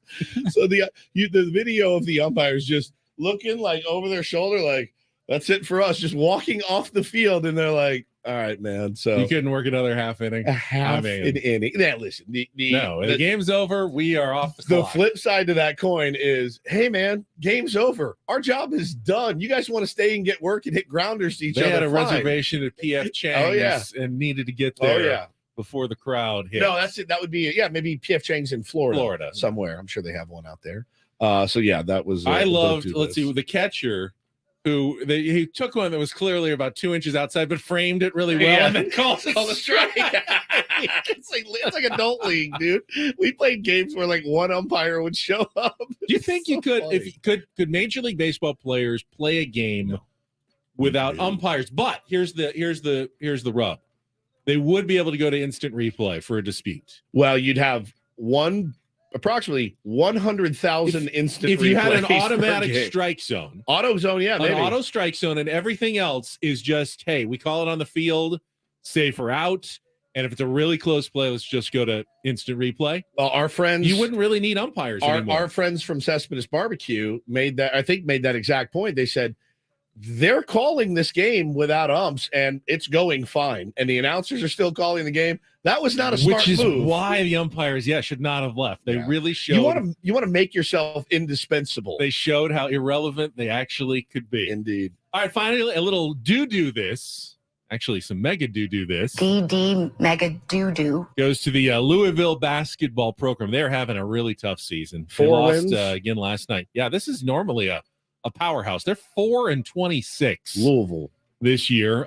Their latest loss came to Virginia Tech, 71-54. First time they've lost to them at home since 1991. But during halftime, to entertain the probably irate crowd, they had a frisbee catching dog act where they had the trainer came on and threw some frisbees. The dog, would run and catch 1, 2, jump in the air. You've seen that act before. But during the middle of the act, the dog had to go doo-doo, and that's why. And so the trainer runs out, tries to grab him and run him off the court, but as he does, he leaves just one big nugget out there on the basketball court. So you went literal today. I went literal today. Literally do this at the Louisville men's basketball game last night from the frisbee catching dog. Took my dog Camilla to Petco the other day to do a bath. They have the big tubs there, and they got the real reason I do it is because they got the dryer. Because at home is a beating to dry your dog. Nightmare. It's a nightmare. It's like a car wash for dogs. Yeah, and so she's shaking and doing the whole thing. So we get it all done. She dries. So I wanted to go I had to get her a couple things. So I put her on the leash. And we're walking around Petco. What do you think happened? She squats and pees. Just pees all over the floor. And I'm just like, oh my God. That happened to me one time, and the guy got mad at me. Like I was mortified. I felt horrible. Yeah. My dog peed on the linoleum or whatever in Petco, and I was like, here, I'll take the cleaning stuff. Like I'll do it. And they're like, no, we have to do it. And I get it, chemicals or whatever. It's probably an insurance policy that they have to do it. But the guy was like a huge dean to me. I'm like, it's bro, Petco. You've got to understand. It's I made her. part of the I deal. did. You think I walked in here and was like, all right, come on, Daphne, All let's right, go. let's go. Right here, right in front of the register. Go potty. Good girl. Like nobody's happy about this, Bro, man. but you want to talk about endorphins? What are the opposite? Just cold sweat. She's just sitting there looking at you, like, oh God, could this day be any worse? My dog loves. One of my dogs loves water so much. Like when I go to the backyard and need to hose, the plants or whatever, she goes frantic. She wants to be out there and she jumps to get into the water. Yep. I can't do it without her. She's so mad if I try to use the hose without her getting all her face and everything in it. Nothing like the smell of wet dog permeating your house. And then I say, you can't come back in. You're all wet. So you got to stay outside. And she's like, I want to come back in. Scratching. So I can roll all around our couch. It's the best. Wet dog all over the place. It is the best. Let's don't and do this for a Wednesday. That was Don't Do This with Ben and Woods on 97.3 The Fan. We still have that interview, Sammy Levitt with Manny Machado. We also have not talked about Fernando Tatis Jr.'s spring debut against the Giants yesterday. I'll get to both of those topics coming up after this break. Ben and Woods on San Diego's #1 sports station, 97.3 The Fan.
Got to say, I was driving home yesterday, and to hear Sam Levitt interviewing Manny Machado after we had just done it a few days ago, but then to have Sammy bring it up, I was made my heart race. I was a little nervous actually about what Manny was going to say. It was like a 7-minute interview. I listened to the whole thing driving home, just like you, and I go, "Okay, is this it? Oh, nope, one more question. Oh, okay, here it comes." Like you just knew it was. He promised he was going to ask. He was going to do it, and he absolutely did. We're going to play that for you here in just a second. First, this hour on 97.3 The Fan is brought to you by Bob's Discount Furniture, home of the world famous Bob-O-Pedic mattresses, with all the comfort and quality of a national mattress brand for half the price. No matter your budget, there's a Bob-O-Pedic memory foam hybrid or hybrid plus mattress for you. Check them out at mybobs.com. So yeah, Sam Levitt with Manny Machado one-on-one right after the news conference yesterday, coming up after this check of traffic on 97.3 The Fan. From the Premier Chevrolet of Carlsbad Traffic Center, part of the Premier Auto Family, here's Kelly Danick. What a perfect day to work from home if you can manage it, guys. Way too many accidents on our very wet roadways. Just look at the 3 left lanes blocked on northbound side of the 5 out of the South Bay at East Street. Crash involving several vehicles. Also, westbound side of the 54 right at the northbound 5 connector ramp, a collision. Look on 125 just past the toll plaza, an accident blocking lanes. Also on the southbound side of the 15, accident cleared near Friars Road. Another crash just before the 8 being cleared from the slow lane. Then an accident up ahead near Adams Avenue. Looks like that is in the clearing stage. Also traveling on the eastbound side of the 8 at West Main Street. Accident blocking the slow lane. Coastline right is not looking too bad. We still have this crash blocking the left lane on northbound side of the 15 at Bernardo Drive. Eastbound 78 crash over the right shoulder at Sycamore. Continue to take it extra carefully out there, guys. Have your headlights on so other drivers can see you. And just give yourself plenty of extra time if you must get out there on these roads. And Kelly Danick with Benner Woods, San Diego's #1 sports station, 97.3 The Fan. All right, guys, thanks. We are here in Peoria, Arizona. Another very exciting day for the San Diego Padres. I'm joined right now by Manny Machado. Manny, first, congratulations on just another tremendous day for this organization. You have been such a big part of everything that's happened over the course of the last few years in San Diego. First, you said that you and the team, you'll celebrate with dinner sometime. Not going to be Arizona, San Diego on the road this year? We don't know where. I mean, I'm leaving for World Baseball Classic now in a few days, which is going to suck. But, we're definitely going to get one in before the season gets going. You said during the press conference, we have the whole city behind us. How much of a role did San Diego, this fan base, what you experienced at Petco Park last season, the postseason run, how much did that play a role in wanting to stay here? Big time. I mean, since day one, they've opened up my family with open arms, and it's been great to see this organization grow, see the fans, how much they support us, how much they care for us, and that was a big decision. We never wanted to go anywhere. This was always our number one choice, our number one decision. I don't think there was even a second or third option. I think this is where we wanted to be, and we're happy to be here for a long time and continue to grow with this fan base and continue to grow with the fans around San Diego and with the city as well. By the end of this deal, you'll have spent a decade and a half in San Diego. This is the type of contract and the type of time you have to spend in one place to maybe have a statue one day outside Petco Park. You've talked about it. Go to Cooperstown with a Padre logo on your cap. Was that part of this decision, creating that kind of legacy with one team, one city? Yeah, definitely. I mean, since day one, since we signed here with the first contract, that was the goal. We wanted to, obviously reach a World Series, win a championship, have a parade in San Diego for the first time. I think that's our main goal. But ultimately is have one uniform for the rest of my career and have that Padre logo, hopefully going into Hall of Fame if it does get to that point. But all the other things you can't really control, but I think we have a good time here with the team that we have. We go out there and we have fun, we enjoy ourselves, but ultimately the goal is to win games, win championship, and everything else will just fall in place, whether it's a statue, whether it's a Hall of Fame, or whatever it may be. But it's going out there and having fun and playing in front of the best fans in the world. Yeah, terrific fans. And obviously, Manny, you're a terrific player. And the good thing about this team, this organization, is you're surrounded by other terrific players. Bogarts, Tatis, Soto, Musgrove, Darvish, Suarez, Cronenworth. The list goes on. We got 26 All-Stars. 26. The core of this team, what you guys could accomplish over the course of the next 5-6 years to the next decade. When you dream about what the San Diego Padres can accomplish, what do you think of? multiple championships. We have the team to do it, and we have the dedication and the will, strength, and the heart to do it. So that's our goal, and that's what we're going to continue to do, whether it's tomorrow, whether it's the next day, whether it's this year or next year. We're going to fight for that every single year, every single day, and we're not going to stop until we do that. You talked about Peter Seidler, AJ Preller during the press conference, and this team continues not to just bring super high-level talent to San Diego, but keep them here. What stands out to you about Peter Seidler, this ownership? Peter, not just, I guess Peter is a person. You talked about meeting him for the first time, but what stands out to you about Peter? The love of the game. I think he loves the game as much as we do as baseball players out there. And I think when you have an owner like that, that's willing to, go above and beyond for an organization, but not only for an organization, it's for a whole city. And, sky's the limit with him. I think he's a genuine person who loves baseball, who loves the fans, loves people. And he wants to win. He wants to, show the fans out there that, anything's possible if you just put your mind to it and you can go out there and work and perform. And as long as you do that and be respectful and play the right way, I think a lot of things could happen. And, I'm excited to continue to grow this relationship with him that we've had in the past and continue to grow as people and hopefully build a nice friendship for the rest of our careers that, we can lean on each other. I can lean on him and learn a lot from him as well. And I've learned a lot from him already within even the last conversations we've had before this deal got done. I think, we learned a lot from that. You had a lot of guys in this room, your teammates here today, Nelson Cruz, Juan Soto, Joe Musgrove, the list goes on and on. What did it mean to you to have those guys here? I mean, it means the world. I mean, I think, I love everyone in that clubhouse, and I'll go above and beyond. I'll run through a wall for them, and whatever it is, I'm going to continue to do for those guys and for them to come out here and support me and be here. I mean, it means the world. I mean, it's just, I'm blessed. I'm blessed to be here. I'm blessed to put this uniform on. My family's blessed. I love it. And, we just couldn't be excited to go out there every single day and go play with those guys because those are the guys that, truly care for you every single day. And like I said earlier, I think this is my second family. This is my second home. And, I spend a lot more time with these guys than I do with my wife, on a daily basis if you want to just count hours. So, it just means how much, this organization, how much we, get together as a group and we'll go above and beyond for each other. Final thing for you. Last week, our morning show, Ben and Woods, you did an interview with them out on the back patio. You remember you signed the lifetime friendship contract? Yes. Be honest with us. Did that push this deal across the finish line? I mean, I think the deal was already in the works in that time. So little did they know it was working in the background. So they're great people. I think the fans have embraced me and my family to the highest level. And, I just love seeing it. I respect, I was going to say a bad word right now, but I can't say I'm on live, but I respect them with everything in our heart. And I thank them for, giving us this love and bringing us in and bringing us into the city as much as anyone else. So, thank you to the fans. I think they were the number one reason why I did stay here. I'm going to tell you, those guys back in the studio, that they're going to go with it. They're going to say, you know what?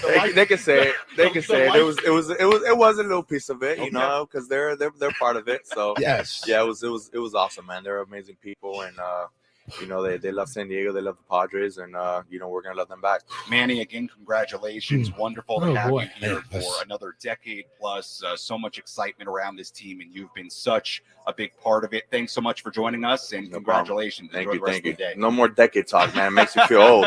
Be here for a long time. Manny Machado. That was erotic. By the way. Good job by Sammy holding his feet to the fire there. Would not take no for an answer on the impact of our lifetime friendship extension with Manny Machado last week. So fun, man. So fun. So great. It's just pinch yourself moment, certainly. Yesterday hearing that, just like, wow, all right, this is where we're at right now, which is pretty cool. You do wonder sometimes when you interview especially a superstar, do they all just run together? Oh yeah, they're media members and they can't tell the difference between us and Dennis Lin and Kevin A. It's just another guy I talk to on a daily basis. But you hear Manny, and then he he knows who we are. pretty and cool. That's pretty cool. Yeah, actually. it was pretty cool. Yeah, I mean, I called it as soon as the interview ended. I was like, you guys caught that, right? At the end. I mean, it was in the works.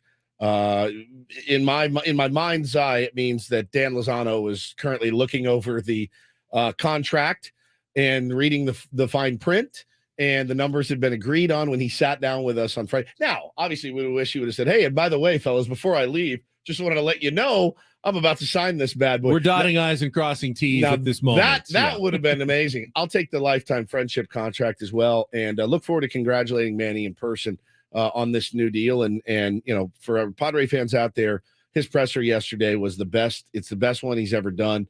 Talked so much about how much he loves this city and the fans and his teammates. Man, that's the other thing is it really hit home with me. I got a little misty, man, listening to it. I loved him talking about. So I guess there's some team dinners that Manny hosts. Oh, yeah. Takes them out to and pays for, get all the guys together. I mean, to be a fly on the wall at the Manny Machado team dinners with the San Diego Padres. I feel like, I mean, if we're that good of friends, shouldn't we be invited to these? Yeah, exactly. These dinners, Yeah. I would think. I agree. I feel like even if you It got was in the fine print. He It didn't see wasn't that he on the never saw that. contract. Page 2. I feel like if you got a statute contract, it would still be like pulling teeth to get you to pick up the tab. I don't know. I think if I had a statue contract, I'd feel a little Would you? little more free flowing Well, with the You Oh have my God. you Pick up the literally drinks have and the- 2 full-time jobs. Yeah. Still trying to make ends meet though. Yeah, I've got one. mean, Paulie's got one. It's not easy. It's not easy nowadays in Southern California. not. Manny talked about the price of eggs. It is not. I can say the same thing. It is not. Price of eggs goes up, price of Ben and Woods goes up. It's fair enough. Is that true? No, we'll see. All right, Find out. Yeah. Last couple of minutes here. We haven't talked really about Fernando Tatis Jr. We didn't see much of it, obviously. I got one highlight. I got him taking ball 4 in his first at bat. Yeah, it's very And then, of special. course, he stole second base. Yep. Feet first. Feet first slide at second. Scored then on a triple by Jake Cronenworth. Second at bat, grounded back to the pitcher. Hit it hard. And third at bat, struck out looking. Yep. But, was back on the field. Said everything felt good, 100%. No restrictions, no problems, nothing that stopped his instincts from kicking in when he took off for second base. So I consider yesterday a big win for Fernando Tatis Jr. and the Padres. Yeah, for all of us as well, to get him back is, you can't put a price on what that I kid. mean, 2 homers would have been nice, but Yeah, I mean, let's spring trade. don't need it. Did get a home run from David Dahl Yeah. yesterday. 3-run Three-run shot. bomb. Yeah. Good for him, man. Very hot competition for what could be a 20-day role as a starting outfielder. But, man, those guys are going at it day after day. Someone, whether it's Azokar or Dixon or Dahl, seems to put up something in every single spring training game so far for the Padres. It's the as a manager, you want massively tough decisions at the end of spring training. You want it. Like that bodes well for the Padres and Bob Melvin and this organization and this fan base. If you've got 3 or 4 guys, you're like, bro, all of these guys could make this team and contribute. That's exactly what you want. So I love to see that competition, man. It's nerve-wracking, certainly for those players and their families, and really for the fans too, because we all have guys that we're rooting for. Said it before, I'll say it again. You wish you could have 28 guys on this roster to start the season, but that's unfortunately not the case. All guests on Ben and Woods, including Manny, always appear on the Premier Chevrolet of Carlsbad fan hotline. Save money the right way with Premier Chevrolet of Carlsbad. Visit them today in the Carlsbad Auto Mall. Chevrolet, find new roads. All right, 2 hours in, 2 hours to go. Still haven't gotten to that Aztecs collapse last night. That was a tough one, at man. Boise State. Really tough one. We'll talk about that coming up. Joe Sheehan in the second half of Ben and Woods as well on San Diego's #1 sports station, 97.3 The Fan.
Halfway home on a Wednesday. Happy March, everybody. Love March. Means baseball will be played, real baseball, official baseball, this month.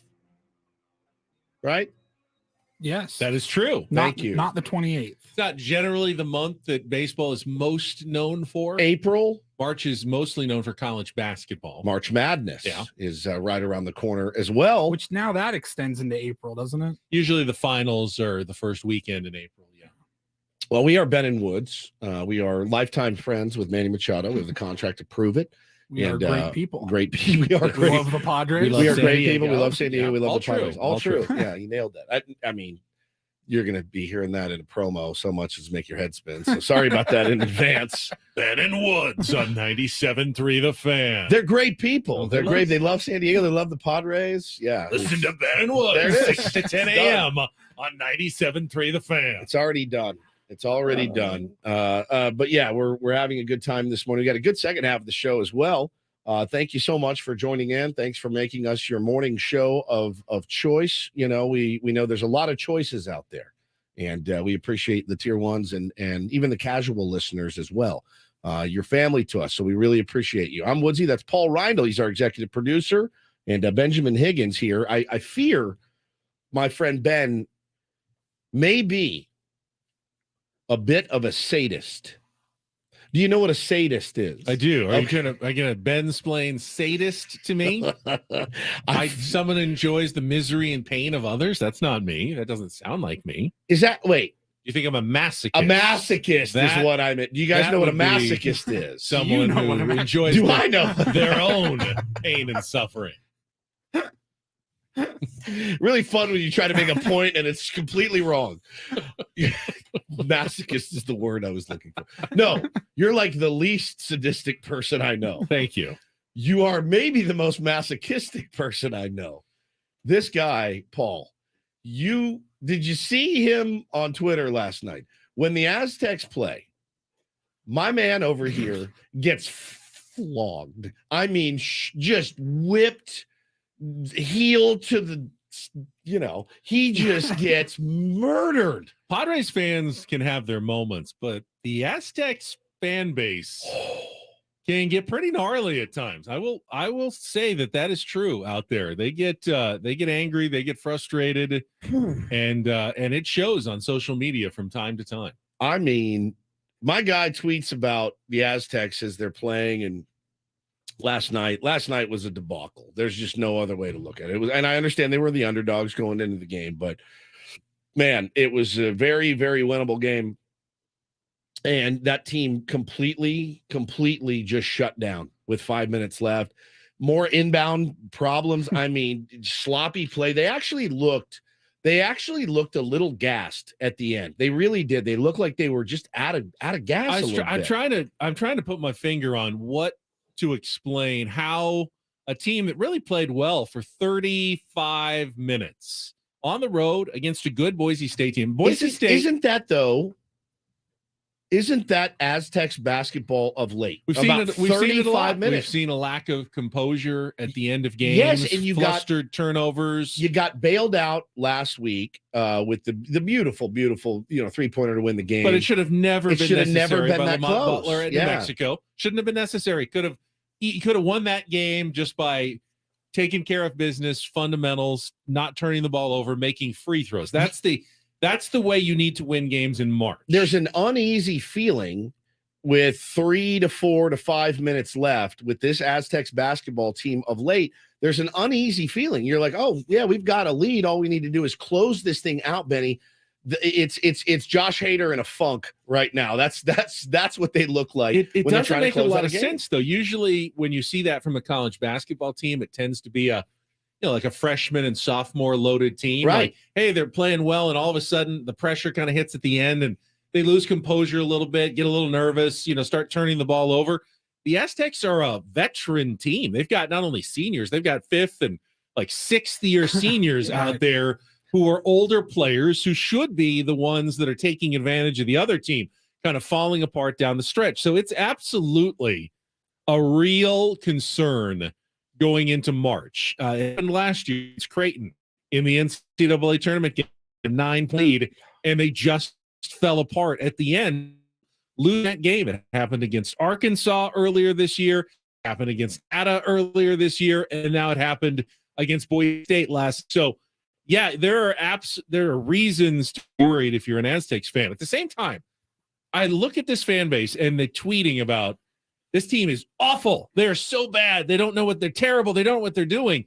This is actually still a very good basketball team. They're 14-3. It's just their second road loss of the season, and it came against another team that's in the top 30 in the net rankings in the country. I mean, you're not really supposed to win those games. As you said, Woods, they were underdogs. Yes, you hate letting it get away when you've built a 9-point lead with 5 minutes to go, and then you don't score again. I think they were up 8 with 4:45 left, and Boise State finished on a 14-0 run to win 66-60. So that's bad.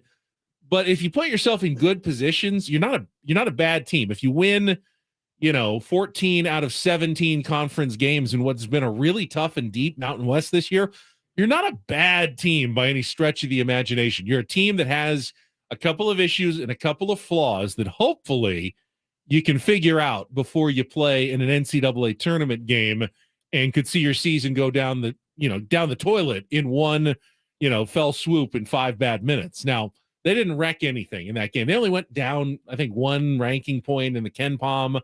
It's not a bad loss whatsoever by the metrics. There's no problem losing a road game. And you didn't even cost yourself the conference. You win on Saturday. You're still outright conference champions by beating last place Wyoming at home. So, in essence, it wasn't a huge loss for the Aztecs last night.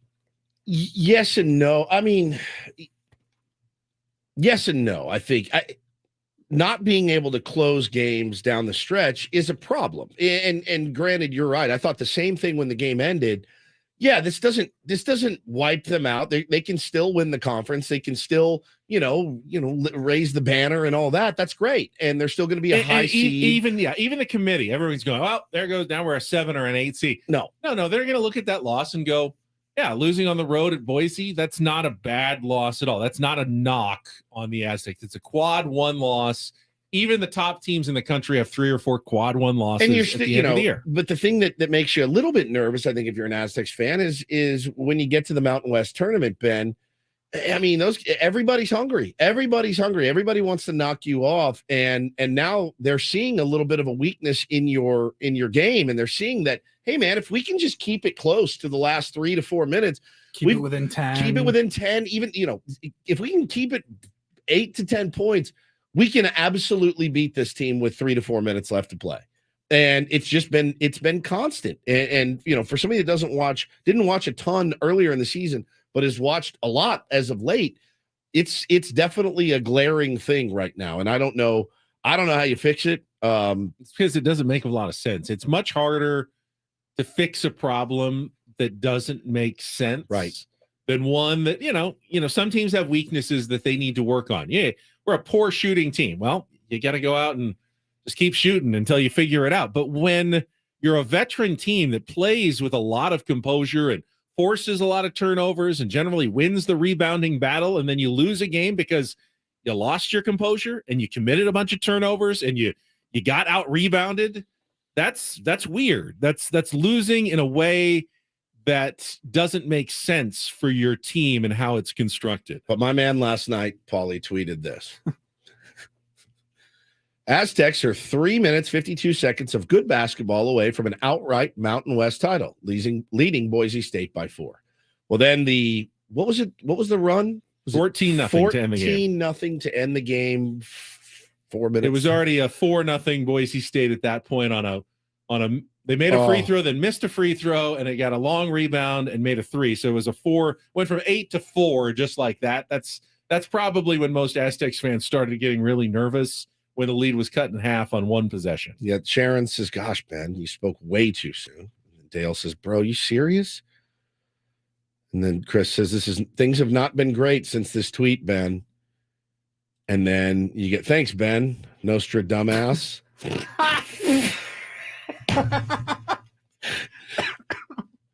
Nostra dumbass, by the way, is not a moniker that you want. Did that sound like I was proclaiming the Mountain West title? No, champions right there. It didn't. It was my point is if they play good basketball, they're in great shape to win a Mountain West title. But that was Thanks, a big Magic Johnson. They needed to play good basketball. Well, if they were up by 12, you would have said, hey, they can kind of stumble their way to the win at this point. So but then they weren't going to win that game without a strong finish, was what I was saying. You got Fade Ben for sure.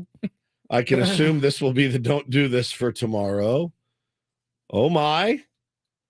12-0 run. Great job, Aztecs. Not winning a game in the tournament. That's a little doom and gloom. Yeah. This didn't age well. You Never Fail was also a really, really good one. Nostradamus. Absolutely. Nostradamus that is just. That was from I know Andy. That was mean. Andy, That was just kind of Andy, mean. keep it up. Cleveland says, "Love you, buddy," but S. And then Jeff says, "Guess again, mayonnaise man." White Rice is destroying the Aztecs. That was Max Rice, who scored 26 points. He had a 12-0 run by himself, including, come on, a banked-in three-pointer. Now we got mayonnaise man. Like a really crazy make. You knew maybe at that point it wasn't going to be the Aztecs night. Didn't feel like it was your night after that one. But, that was. Also, when Agueka Rope took an elbow right to the nether region and was charged with a flagrant foul because he took an elbow to the nether region. That's a tough one when you actually are. He got hit and then he grabbed the guy's arm and yanked it down. Yeah, just because he didn't want to give up an easy basket. He was writhing in pain, and that was all he could do. And they charged him with the flagrant foul as he's basically dying in pain right there because he just took an elbow from that guy right below the belt, and then he ends up giving up a flagrant foul. They get free throws and the ball from it. Our buddy James says, I feel like Ben should be wearing the mask for this topic. And you know what mask we're talking about. The mask from the Christmas and holiday extravaganza with the hole in it. Yeah, you're a bit masochistic when it comes to tweeting the Aztecs games because you're going to get dragged. Why don't you, a question for you, probably for a longer segment, but why don't you live tweet Padre games like you do Aztecs games? That's something I've always been interested in. I do sometimes in the playoffs, big games. I mean, big games. 162 games. It's feels like all you're doing all day is live tweeting Padres games. And I feel like everyone's watching them. With the Aztecs, I feel like there's a lot of people who can't watch. They don't have the channel or anything. Yeah, so sometimes. I'm kind of trying to keep people updated a little bit more. You love to news keep perspective. You do love to keep people updated. Yeah, I mean, I wanted people to know, hey, you might want to if you weren't watching, they're 4 minutes of good basketball away from winning a title. You might want to check it out because it could happen here in just a couple of minutes. Now it didn't, but I wasn't trying to will it into or out of existence with my tweets. Mm-hmm. Maybe I won't tweet the next game. No, I mean, you have to. It's a big one. If it shouldn't be. It should be. They're playing the last place team at home, right? On but it's senior night. You can clinch it. It should be a nice, comfortable, easy victory for San Diego State. If they don't, he did it again, Paulie. If they don't, nice win call, that Nostradamus. I'll go on record on that one, and I'll say yes. This one should be a fairly comfortable victory for the Aztecs. If you want to blame me, San Diego State fans, when they get upset by Wyoming at home on senior night, you know who to blame. Brian Dutcher. Yeah, not Ben Higgins. Blame Brian Dutcher. If they're not ready to play on senior night to win a championship in front of their own fans at Viejas Arena, you know whose fault it isn't? Me. It's not my fault that they didn't win that conference championship. Blame the players and blame the coaches if they don't get it done. Nostradamus. It's not something you want to stick. No. We should stop highlighting. Nice call, Nostradamus. The problem here is that laid me out. Now, if you do lose in the Mountain West tournament, maybe your second game or something, that might bump you down 6 or 7 seed, and that's a concern. Would that win last night have helped that much? Might have gotten close to the number 4 line. I would say 4 is probably out of the question now. I said yesterday, hey, if they win all 5 of their remaining games, they could probably climb up to a 4 seed. Would be tough without a lot of help. A lot of other teams losing now to get up to that that 4 line, the geographically protected 1 through 4 seeds where they might be a little bit closer. It doesn't mean they'll definitely be going across the country, but they won't specifically be kept like in California and Sacramento for the first and second rounds. Now would be my guess. Probably they win the Mountain West tournament. 5 seed seems logical place where they'd end up, but they'd have to win the Mountain West tournament. And if they don't, then you're talking 6 or 7, and all of a sudden it is a much tougher road to the Sweet 16. I would just like to say I would like to see you tweeting more about the Padres. Okay. As well. Yeah. Do my best. Okay. It's weird to me. I mean, we're on the flagship. So. It seems like a. I feel like it seems like a reasonable request from me. I don't want to be the a-hole here, but I almost feel like I have to be more careful about my Padres tweets. With my Aztecs tweets, they're a little more. They're not that. A little more off the Spicy. cuff, a little more spicy. Yeah. You off the cuff is my favorite. That's the best. Careful, because I'm about to go off the cuff about the Aztecs. I like to stay on the cuff for the most part. I get it. All right, let's take time You're a out. gem. You are are a just a gem. gem, dude. I just want to crawl inside his brain. I do. I want to peel it open and crawl inside of it. His endorphinless brain is what I want to crawl inside. We're gonna fire up the truck for our Tier 1 tour when we come back. Also, got an update on Fernando Tatis Jr. All right, Cincinnati Reds are the next stop on the Tier 1 tour, and I don't even know what the Nando update is coming up next. So we'll get to that after a check of traffic here on 97.3 The Fan.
You worried me for a second, Paul.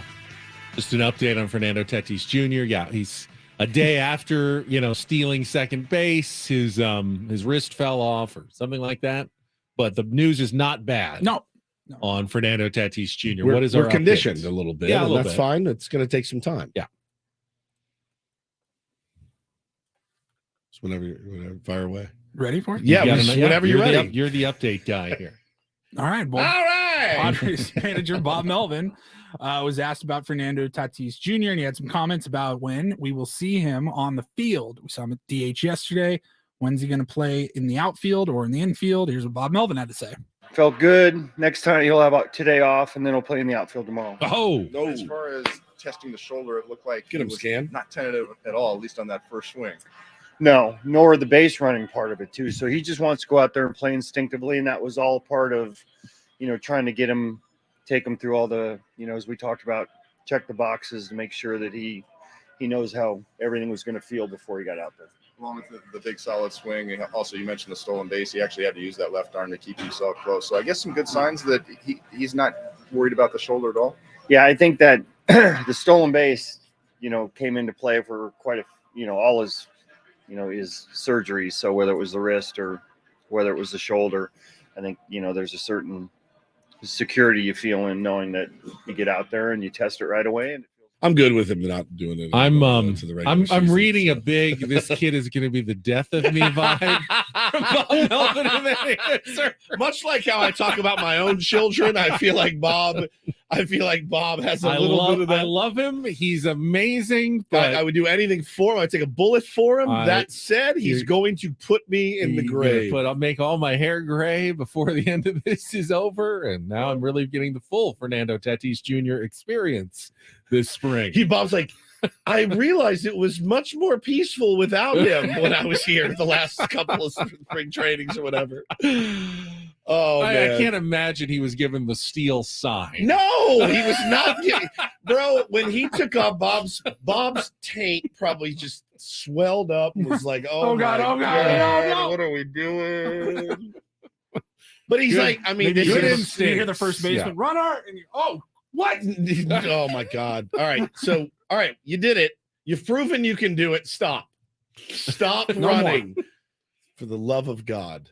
Please stop. It's funny. We haven't seen, at least from the Padres games I've watched, haven't seen a lot of attempted steals. We keep hearing it's spring training. I'm fine with that. I get that. I do get that, but I'm Are we wondering doing this right now? in the regular season, will there be an uptick because of the bigger bases and the disengagement rule? Well, you do have to practice that a little bit during spring training. Who the hell was it that told me? It was Booney, I think. Yeah, Brett Boone. We asked him the question once of who's on their own. He goes 99% of baseball. Like Nelly Cruz is on his own. If he feels like he can swipe a bag, he said Albert Pujols was on his he own. had a green I light. think that was who he the example. It's one of the moments of all the moments on our show that I think I will always remember is Brett Boone telling us, "Oh yeah, dude, 99% of guy Edgar Martinez was on his." You have to be like the dumbest guy on the team for them to be like, "Hey, red light." I was a big red light guy. So don't even attempt it. Don't be stupid. Don't run us out of an inning. The rest of these guys are pretty much on their own. But Fernando, if I'm Bob Melvin, yesterday I go, hey, man, nice game. Good to see you back. You red light the rest of spring training. I just do. You did it. Okay. Everybody knows you feel fine. Glad you did it once. We know you're dynamic. We know no... you're athletic. But man, you talk about a risk that doesn't need, especially you just saw what happened running the bases with Gavin Lux out for the season. It's so many bad things can happen when it's like a collision, the way he runs and plays. Now, eventually, guys, he's going to have to, they're going to have to take the reins off him. But spring training is a good time to keep the reins on, in my very amateur opinion. April, get him some rehab games. No doubt. Fine. Go for it. Go for it. I think we can handle this one pretty quickly. Let's fire up the truck for our latest stop on the Tier 1 tour of spring training camps. Off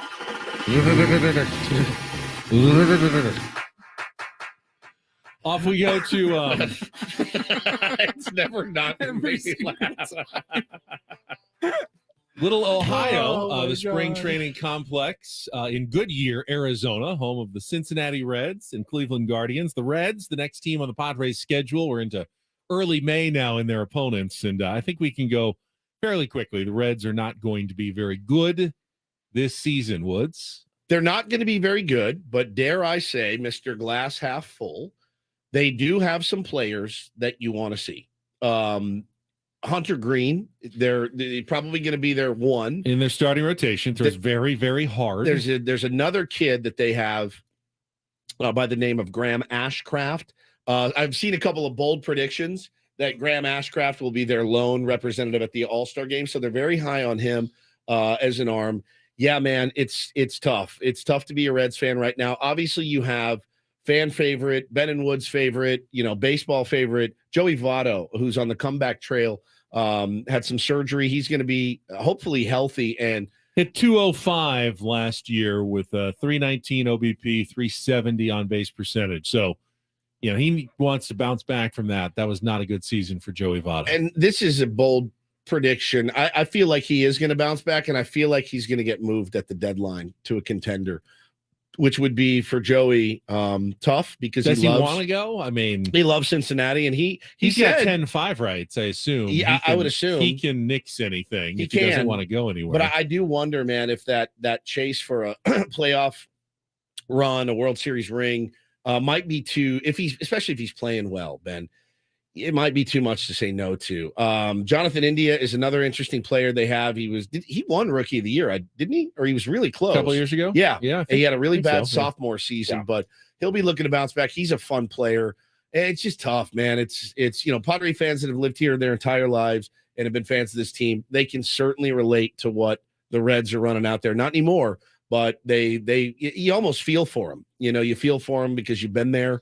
But man, they got, like I said, a couple guys that make you want to go to the ballpark and watch play, but that's really it. I mean, old friend alert, Will Myers is on their team. Will Myers, who was kind of a part-time player for the Padres, is penciled pretty much into the center of their lineup. Yep.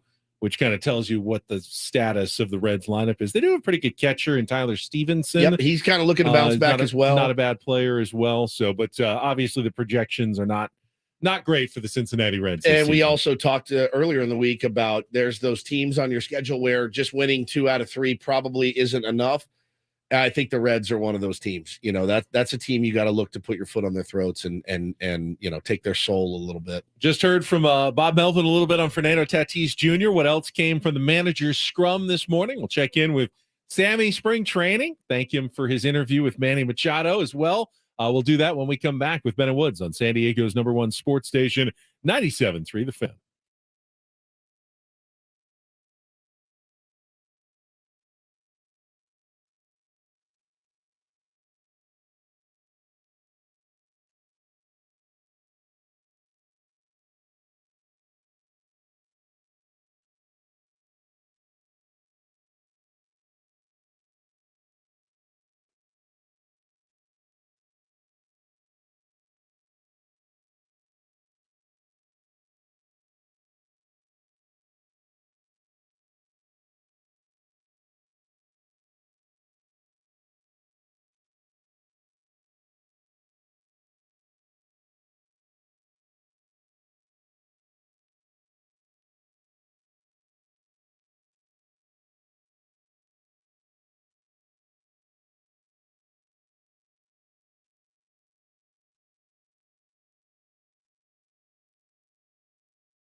just hit yourself in the face with your headphones. It doesn't feel good.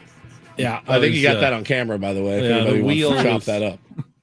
My wheel was on the cord, and when I tried to pull it, it snapped back right into my face. I've damn near You've done that- almost broken my you've nose done with that a these few things times before. as well. It does happen. It probably is not a pretty look on YouTube. You can stream us right now on YouTube, all the awkward moments that you don't see on the radio now for your visual enjoyment. We got Sam Levitt standing by from Padres Spring Training. First, this hour on 97.3 The Fan is brought to you by Pfizer and BioNTech. This winter, there are new COVID-19 booster shots designed to help protect against recent Omicron variants.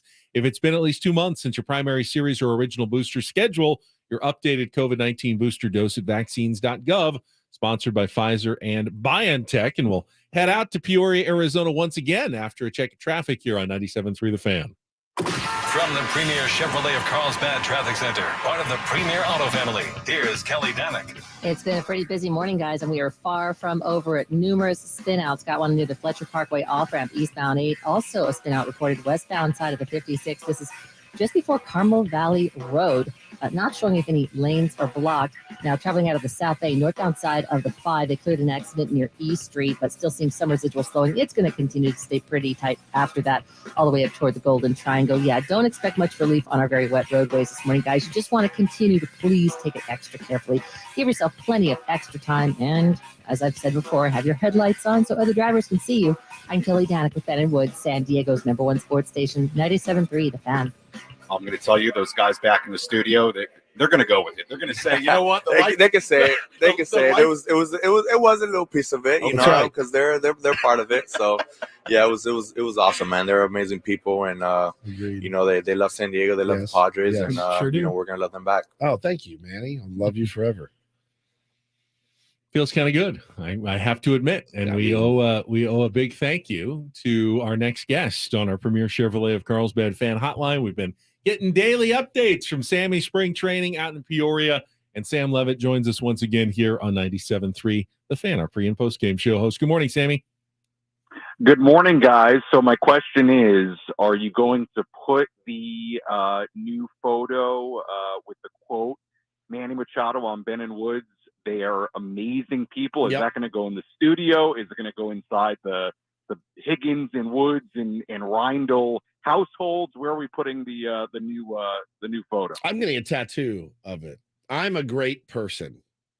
He's a great you know, person. maybe in my Twitter bio. Yeah. Great people, love San Diego, loves the Padres. Sammy, first of all, thank you for asking that question. It was it made me very nervous, number one. And I wanted to give you a shout out, my friend, because I know your background. I know you've been in the game a long time. I know you've paid your dues, certainly. And to hear how comfortable you were sitting with, you know, mega superstar Manny Machado yesterday, I thought it was a really, really well done interview. So I wanted to tip my hat to you, sir. And of course, thank you for asking that question. You really made our day, man. Thank you very much, Woodsy. I appreciate that. And Manny made it easy.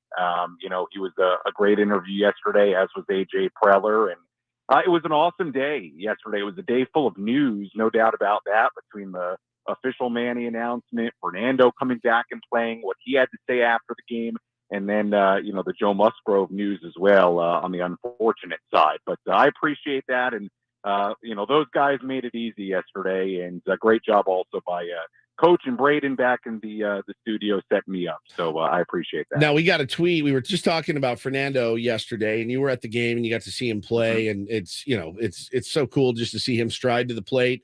Highlights were hard to come by back here in San Diego. Yeah, by the way. they were. And we were talking about the stolen base, right? And you heard Bob Melvin's comments a little bit this morning, and he definitely sounds, Ben made a good point that Bob sounds like, oh man, this kid, he's he may kill me yet, but it's such he speaks with him with great reverence as well. But we were talking about, you know, Fernando and getting on base and running the bases in spring training. Yeah, it's important, right? You want to make sure everything holds up. And we said, man, you got to red light that kid from here on out. And Pumpkin King 1224 said Tatis told reporters yesterday, if he got on, he had the green light to steal. I wonder if that's going to be continue throughout spring training, Sammy. Will he continue to have the green light? Yeah, I mean, Bob Melvin was the one who said it yesterday, and also said that when he told Fernando he had the green light to steal, Fernando kind of made the vroom vroom, kind of Oh, like, a let's motorcycle. go. That's right.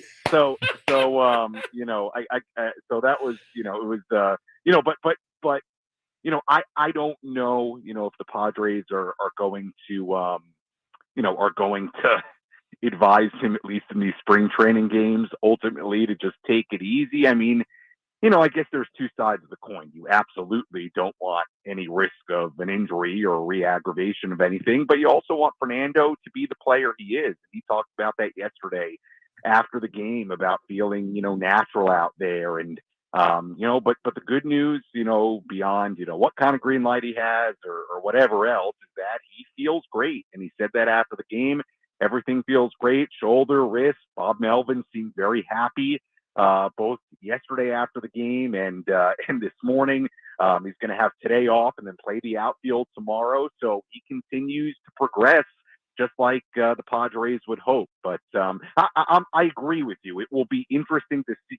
It would be interesting to know if the Padres would really, at least here in spring training, like him to take it easy. But at the same time, you want Fernando to be Fernando, because when he's that player, he's so incredibly special. But I think that the biggest piece of news is he's healthy, he feels good, and he's on track. Sammy, spring training is with us, and you were obviously at that news conference yesterday, the scene of all the teammates standing there. That was notable, I thought. I mean, I've been to a lot of news conferences, and that's a rare sight, Sam. Yeah, there were a lot of guys there. Juan Soto was there. Nelson Cruz was there. Josh Hader, Joe Musgrove, Jake Cronenworth was there. There were others there as well. Bob Melvin was in the room. So it was really nice to see. And I think it obviously says a lot about Manny and what he means to his teammates and what he means to this organization. And it's something, if you heard the interview with AJ Preller yesterday that I did, I asked AJ Preller what he's learned about Manny Machado since signing him in 2019. And AJ talked about his maturity, his growth, and how much he loves his teammates. It really sounds like that element of Manny is an area where there's been growth since arriving in San Diego, the teammate component, the leadership component, which is obviously something you want when you sign a player to another 11-year extension, and he'll be here beyond age 40. So, yeah, it was great to see. I know it meant a lot to Manny. It's something I asked him about during that interview. And, I thought it was cool when Manny, during the press conference with Juan Soto sitting there in the audience, was talking about hopefully Juan Soto's next. So who knows? I mean, you can never put anything past the Padres right now and what they're working on. But I'm with you. It was cool to see. Sammy Spring Training joins us live from Peoria right now. Any update on the toe? And has anybody gotten a look at the toe of Joe Musgrove? No update on the toe from Bob Melvin. He just was asked about it a little while ago. No update. Joe, I admittedly, I got to the clubhouse a little bit late today because I just did not check the time properly, but I didn't miss much according to everybody. But Joe Musgrove did not speak. I did not see him there this morning, at least when we were in there. So no update on Joe yet. I'll just quickly give you just some of the other injury stuff. Adam Engel, he's taken at bats on the backfield. I saw that the other day, but he's not running yet. So he actually drew a walk in a simulated game the other day, and then actually didn't go to first base and run. Matthew Batten starting running progression today. I suppose the good news is really, aside from Joe, there have not been, there's been no major injuries to a star, but obviously the Joe news was not great. But no update yet. And I guess we're just crossing our fingers right now and hoping that, he can't throw for a couple of weeks at minimum, which is, what Bob Melvin alluded to. But, obviously these things progress, and I'm sure there are various tests they have to go through. Wasn't it, Paulie, wasn't it David Dahl that you gave Sammy as your homework assignment yesterday? Well, that worked out pretty well yesterday. Yeah, very well. In the lineup, and a big 3-run home run. That was the difference in the game. I know it's hard to make a good team like the Padres as a non-roster invitee. There's not a lot of spots, but man, David Dahl, there's some certainly intriguing things about him. The fact that he was an all-star just 4 years ago with the Colorado Rockies. And if he's found a swing, that could be a very, very intriguing piece for the Padres here. Yeah, I spoke to him last week, and he talked to me about, his shoulder injury, being healthy now. We also talked about, and you hear this so much when guys suffer through injuries. And remember, Dahl spent all of last season at AAA. The appreciation that he has for the game. I mean, I think from both a mental and physical standpoint, he's feeling really, really good, which is important. And go look at his numbers, which you guys have. I mean, he's had a track record of some success and hits for power, and maybe it's no coincidence that we're seeing him succeed early on here in spring training. I will tell you, though, whenever Bob Melvin talks about this outfield spot, I don't, and it's very early in spring training, obviously, so you wouldn't imagine it would be decided by now. But I do think this is a real competition. I mean, he was asked about Brandon Dixon today and about the versatility he provides as somebody who can play some infield, some outfield. But in that answer, I mean, he mentioned Dahl, he mentioned Taylor Colway, who is somebody the Padres like, who's been in the minor leagues for a while. He obviously mentioned Jose Azocar. I think it's a real competition for that spot. So from the David Dahl perspective, guys, I think Dahl's got a real opportunity here. I do. I mean, I would not be shocked if he continues to play at this kind of level in the spring. He's going to get lots of opportunities. I would not be shocked if David Dahl fights his way onto this team.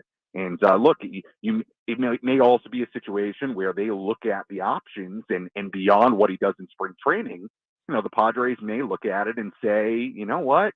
Not only did he play really well in the Cactus League, but he's got a track record here, which is a track record of power, which is something, the others. I mean, Brandon Dixon has hit home runs, but certainly, you would imagine Dahl and Dixon have more power than, say, somebody like Jose Azocar. So the bottom line is this. I think it's a real competition, and I think David Dahl has a legitimate shot at making this team. Talking to Sammy Spring Training here, Jake Cronenworth continues to swing a hot bat. Jay Groom, 2 scoreless innings yesterday, pair of strikeouts, lefty pitcher. Now, with Joe being down early, Jay Groom pitching pretty well. Sammy, what did you see out of him, and who else kind of stands out to you pitching-wise? Yeah, he's looked really good, and there's, we talk about opportunities. There's a real opportunity for him, and it's impossible to ignore what he did yesterday. The idea that Joe Musgrove won't be here to start the season. There was a little talk today from Bob Melvin about, it's something we actually talked about yesterday, guys, was, do the Padres stick with a 6-man rotation? Do they go to a 5-man rotation to start the year and instead put an extra arm in that bullpen? Or do they want to still start with a 6-man rotation and just throw another starter in there, even without Joe Musgrove? I think, look, Jay Groom was a highly touted prospect. The Padres got him for a reason in that Eric Hosmer deal, and it's been very encouraging. And it certainly seems like Bob Melvin and the Padres are impressed with him. So the good news here is that a couple of guys who are potentially battling now for a starting spot at the start of the year have looked good. Guys like Tehran, who we talked about yesterday, guys like Jay Groom, potentially a couple of options here that are pitching really well. So I like what I saw yesterday. The control was good. Fastball looks good. And, we'll see what happens. But again, that's why you get starting pitching depth, and the Padres certainly have a few options here to choose from. Last thing for me, Sammy, today's lineup against the Texas Rangers is actually very, very much looks like what could be like a regular season or opening day lineup with one exception, but pretty much a lot of regulars in there for the game. Now, I heard here there could be some rain over there in Arizona that could impact things, but if I can assign a little homework, I want the guy who's not probably going to make the opening day roster from this lineup. I want to know more about Alfonso Rivas. Yeah, and specifically, it's a good call. I want details. So he's from Chula Vista.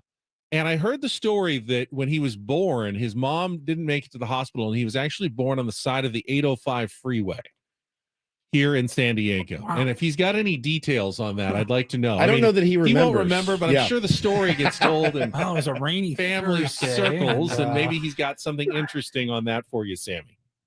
Okay, I'll be honest. I have not heard this story yet, so I'm going to investigate, and I will aim to talk to Alfonso in the clubhouse tomorrow. I am now very intrigued by, that's what by this story. That's what I heard. I don't know really much about it, and I don't know much Imagine about him. Sammy walking up to him and saying, "Hey, I heard you were born on the side of the road," and he goes, "What? Excuse me? No, that's wrong. Well, What are you I talking think- about?" I think the way I would approach it is I probably will go talk to him about some other stuff, and then maybe do a little interview, and then that would be kind of the end, cat the after, end piece. yeah, kind of a casual conversation off camera, or something like that. All right, Sammy, have a good day out there. Thanks as always.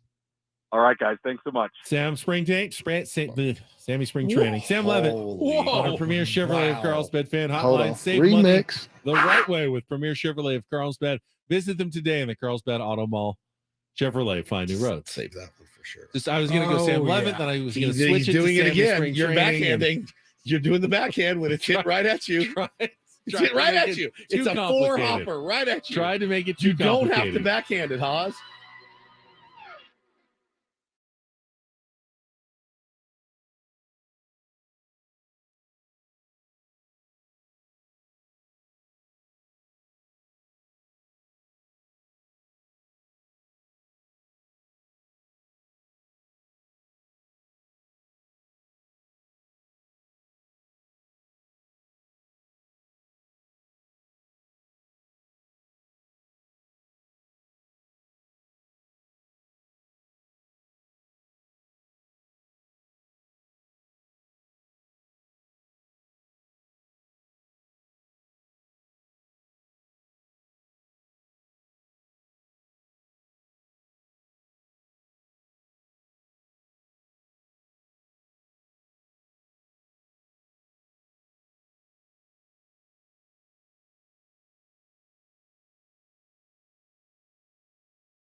Thank you to Tier 1 Carlos for cutting the video of me snapping my headphones back into Thank my you face very, very much. in the last hour. Like, That's number one, you saved Paul a not ton of going work. away. And it's just, oh my, right in the jaw. Yeah, just whack right in the face.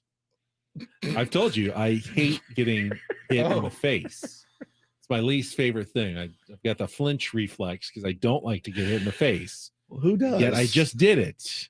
Just did it. And it was not fun. I've watched it on loop. It says only 219 views. That can't be accurate because It'll be at like 10,000. I've watched it 1,000 times. People will enjoy watching me getting smacked in the face by my headphones this morning. It's just I laugh because I've been there. I've done it 1,000 times, and it never feels good. We also got a flub to pay off. Yes, we do. It's a gnarly one at the end of the last segment. Yep. Yeah. Again, as Woodsy was we talked about it yesterday. Sometimes I just try to go for the fancy play. Yeah. When I should just do what I'm supposed to do. So thank you, Sam Levitt, for joining us. Yes. And I was thinking, thank you, Sammy Spring Training, Sam. And then it's Sam Spring Tank, Sprint St. Sam Spring Tank, Sprint St. Again. Sam Spring Tank, Sprint St. Yeah. That's my flub. Yeah. Like Spangenberg. You went into foul territory to catch a ball that was going to hit you right in the chest. Yeah. You Sam switched your Spring feet. Tank, Sprint You St. switched your feet. You went into foul territory. You didn't need to. Not at all. No, you just stretch. Just arm out, stretch, and catch it. You got it. You do it with the Reindl report too. I do. You did it yesterday. Usually I'm going to keep it simple. Keep it simple. I'm just going to say it is now time for today's edition of the Reindl Report. I mean, that's perfect. All you need to do. It's as solid as can be. And get things started here with our today's edition of the Reindl Report. I was trying to get fancy there. Greatest. Welcome to the Reindl Report with Paul Reindl. Hi, Paul. All right. 2 stories from the world of sports that we haven't gotten to yet. We'll start off in Major League Baseball. And 1 story that you didn't know you needed. Are you laughing, biatch? It's the Reindl Report Hey, Paul, how you doing? Okay, how are you? on 97.3 The Fan. Are you ready to bless the mood? I need some help, please. That was good. Can I get a oh yeah? All right. All right. Don't forget author, baseball newsletter writer Joe Sheehan going to be joining us at the bottom of the hour as well. Looking forward to that. I think you guys are going to like Joe a lot. Yeah. Yeah, looking forward to that. Where are we starting now? We got an update on the story that absolutely it didn't break Ben, it shattered. It murdered him yesterday. Everyone was talking to me about that yesterday. We were talking about there were some reports out there that Tom Brady may be putting his gig with Fox on hold for next year because he wants to pursue a career in stand-up comedy, which just sounded weird and just not right from the beginning. TMZ has since put out that he is not looking to get into the stand-up comedy game. However, he is in talks with Netflix about being the center point of a roast. The greatest roast of all time. That'd be phenomenal. Phenomenal. Roasts The are grost. so good. The what? Like the goat with the groast. Greatest roast of all time. That's what they're calling it. The Paulie just gross. said that. No, nobody's calling it that. You were doing so good. I want to do a roast. It of would be us. good. That would be good. Tom Brady. Yes, is the perfect getting roasted, person of course. to make a little bit of fun of. I feel like he can take it. You get roasted every day. I You'd be do. fine. You'd be amazing at it. We don't even serve dinner to people while we're doing it. Here's an idea. The Ben and Woods. Hold on. The Ben and Woods roast, but the carving guy is there with actual roast to cut up and hand out to people And- while we're getting roasted. Man, Adam, if you're listening, And on the other side of the room, hopefully a big tray of lasagna. yes, lasagna and roast So is he what can- you He eat. can literally say, Have you tried the lasagna? It's my favorite.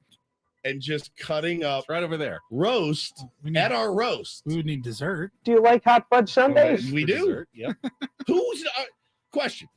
Who in the tier 1 community is not paying $50 to come get roast, lasagna, hot fudge sundaes, and watch Ben and Woods roast and meet carving guy? Speaking of hot we fudge, can make $1 billion. Speaking of hot fudge sundaes, I got into work yesterday, and my colleague Steve Smith goes, "How does Woods not know that the chocolate syrup is in the end cap by the ice cream? How does he can't find the Hershey syrup? I couldn't find it at the store.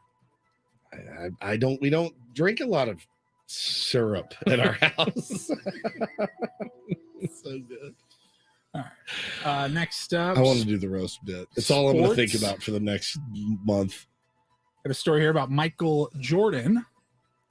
Michael B. Jordan. Michael B. Jordan. Michael B. Jordan. Paulie told me about this yesterday. I haven't listened. Some awkward audio on purpose. I love awkward audio. Awkward audio. So Creed 3 coming out. Michael B. Jordan. I saw this over the weekend, so it might have been Thursday, Friday, Saturday, somewhere in that range of last week. By the way, he And directed the movie as well. It's I his didn't know that. directorial debut. I like him a lot. He's man. fantastic. Big fan. Fantastic. So he was on the red carpet for Creed 3, and the host of a show called The Morning Hustle, L'Oreal, she got a couple of minutes with Michael B. Jordan, but they've got some history. They went to school together, like high school, presumably. And just listen to this audio. It's been boosted a little bit because she's not really holding the mic, and she's holding the mic right in front of her face. Doesn't really put it to Michael B. Jordan, but listen to this. We know each other. We go way back all the way to Chad Science in Newark, okay? The corny kid, right? No, I did not say that. Misquoted for sure. No, you did not hear me say. I said we used to make fun of the name, but yeah, he is obviously killing things out here.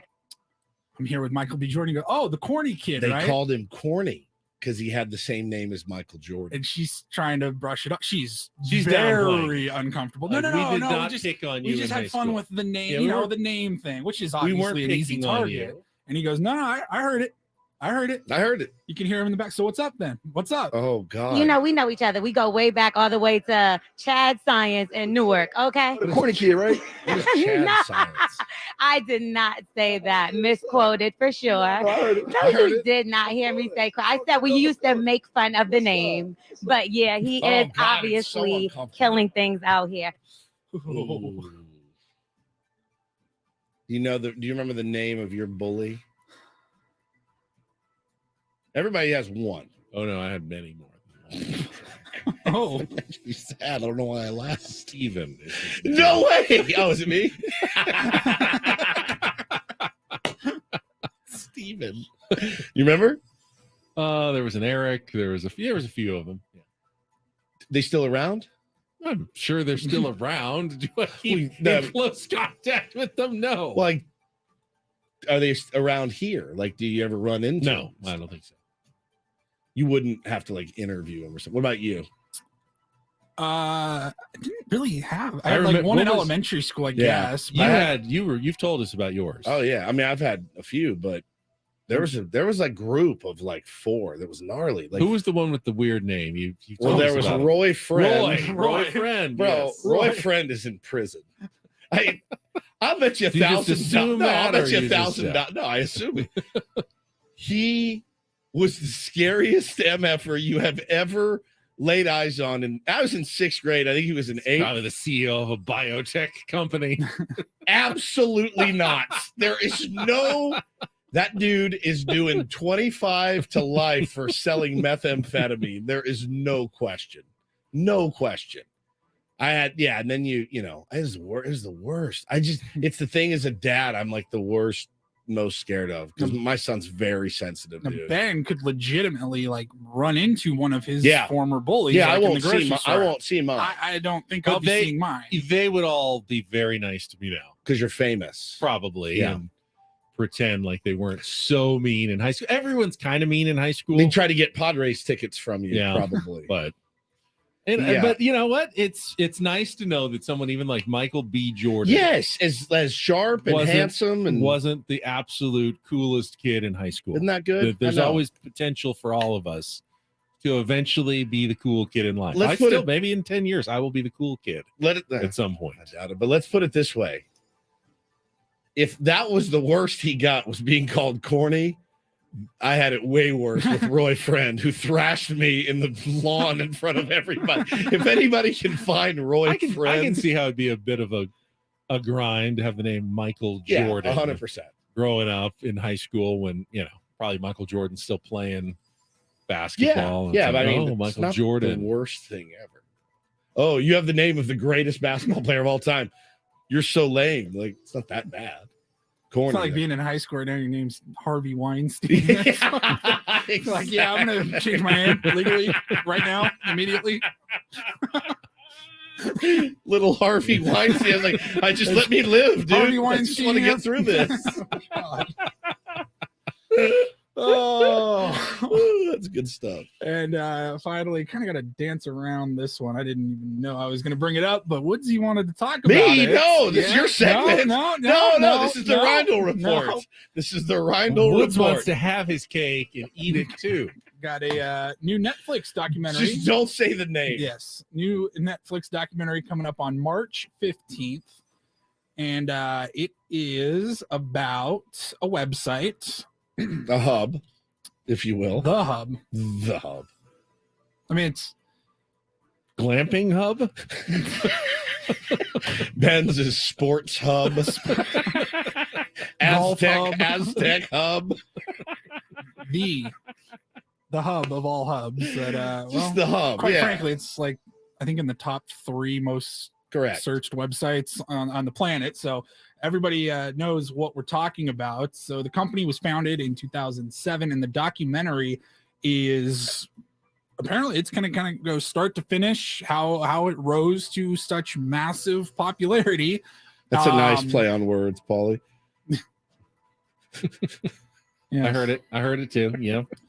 But there was also it's not going to be an easy watch. No, there's some lawsuits, civil action lawsuits about the website being responsible because anybody can put anything up there, and there's revenge videos and child videos. Yeah, it's not and great, man.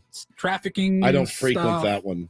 No, at all. God, no. And that controversy all kind of came around February 2021. So it's been a couple of years, and I don't know that I'll watch this one. Yeah. One of those things I best left. Like you don't want to know all the details. And the history of a website to me is not. I don't know how fascinating that could be. I mean, even like the history of like Netflix, maybe like Amazon, how that went from like they sold books. I think I would be interested if it was just like online the rise of the website. Like, do you remember? You could talk to the creators and like, dude, we were just 22-year-olds like being stupid on the internet, and all of a sudden we've got the #1 website in the world. I guess what was the social network, the Facebook? Kind of like that. That was entertaining. Were you guys early adopters in Netflix when they would send you the DVDs in the sleeve? Yeah, right? we I didn't do that with the You never rental did? sleeve of DVDs. Yeah, I would do I was a big Redbox guy. Yeah, Redbox. But Netflix was 7-Eleven before or that. something. Yeah, you Netflix get in the was mail. before that. You get a DVD or two, and then you go load put it up your back in queue. Yep. And you get your DVDs. They send them to you I in a went little sleeve. Blockbuster to Redbox to then just full digital Well, streaming. what you may not remember when Netflix very first started streaming, it happened when I was here. Like I remember getting it was the worst quality, the worst movies that you could ever imagine. Like movies you're like, I've never heard of this. A bunch of Kevin Sorbo movies on there. You're like, what is going on? Yeah, it was the streaming options. We're just horrid. horrifically bad. Now the movies were great, top of the line. You get whatever's out on DVD. Yeah, the Those DVD were movies fantastic. were Those just were the really normal good stuff you'd get at your rental video store. Yeah, but you go stream that and you're like, this is horrendous. So it felt like this will never work. Your model you're like, is, this will never is work. never going to work. People are not going to stream this poor garbage quality movies. It's all choppy. No one's internet was good enough to really. It was garbage. It was just never going to work. And of course, look at them now. I've been watching a little bit more Netflix lately. I probably went 6 months, maybe even a year without really ever going on to Netflix. It just kind of was getting pretty stale for me, and I wasn't into any of the shows that they had going on. They're kind of ramping up the spiciness, I guess. Obviously, this documentary coming up in a couple of weeks. The Pam Anderson documentary was unbelievable if really you haven't well seen done. it. But there's Full Swing is plenty of terrific. I'm nudity in on, there. I'm on the 8th episode. No nudity. Well, Harry Higgs takes off his He shirt. takes his shirt off. But other than that, really no nudity in Full Swing. It's really good though. It's really good. Yeah, really well good done. Netflix content. Thank you, Paulie. You're welcome. That's the Paul Reindl Report content for you this morning on Ben and Woods. We still have Joe Sheehan coming up. We're going to talk some baseball at the bottom of the hour. Haven't spun the topic wheel in a while. It's been a minute, man. We didn't even spin it. We're lugging it all around all over the place. I And we left never it at home, spin I'm it at all. sorry. So, if we can find that, maybe we can do a little topic wheel and anything else we've missed at this point. We'll get to that coming up. Then Joe Sheehan with Ben and Woods after a check of traffic here on 97.3 The Fan.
Gambling problem? Call 1-800-GAMBLER. GEGE 0000466. Looking for something fun to do on a Wednesday? You don't have to wait until the weekend. You don't have to wait until 5 p.m. There are no opening hours at 7 Mile Casino because there are no closing hours at 7 Mile Casino. They're open 24/7. That's exactly right. What is it when you are wanting to play some cards? What is it that you're looking for? I like a place that's close. I like a place that's clean.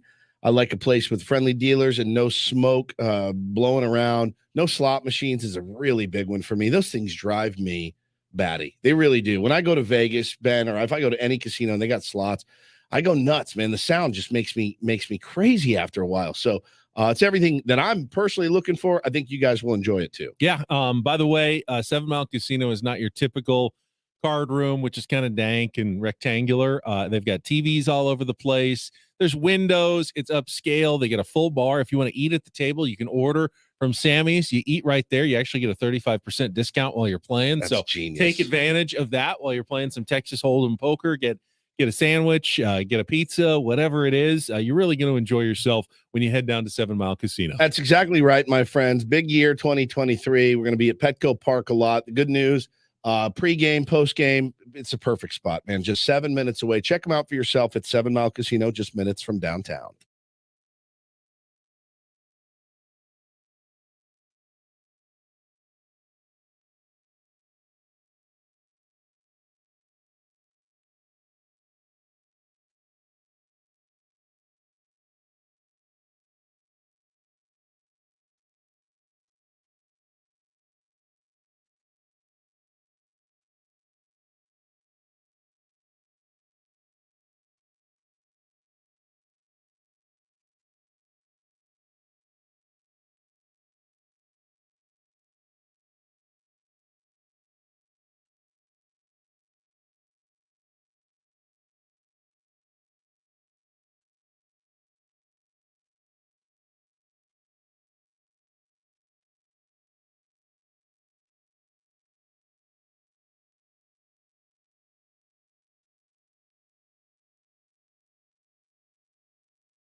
I've learned there's a few of our beds, music beds, that I'm not allowed to step on. And Black Betty is one of them. Yeah, 100%. I have to wait until at least that moment before I can open my mouth and tell you that your kids may not function on demand, but 97.3 The Fan always will. Just download and subscribe to the Ben and Woods, Coach John Quintero, Gwen and Chris podcast on the free Odyssey app or wherever you get your podcasts.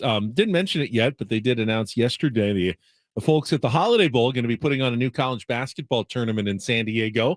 Big Gonna news, happen, yeah. over Thanksgiving every year, called the Rady Children's Invitational. The first one will be this November with USC, Iowa, Oklahoma, and Seton Hall as your inaugural participants. And the plan is hopefully maybe even to expand it to 8 teams at some point and make it one of those premier, like the Maui Invitational tournaments for top college basketball teams. I've heard rumors of some blue bloods that are already kind of on the docket for the next couple of years. And I think when you think blue bloods, there's 2 or 3 teams in college basketball that come to mind that would make that trip to San Diego. I was talking about it last night on Channel 10, and you wrap up my segment, and there's always that last little chit chat moment. Me and Kimberly Hunt. It's my favorite. We got like 5 seconds, and she said, "Oh, well, and it would be great to see some of our local teams like the Aztecs in that tournament." And I could have gone on to like a 4-minute explanation, and I go, "Yes, it would be. We know, but they're not going to be in this tournament." That's pretty clear from what I've heard.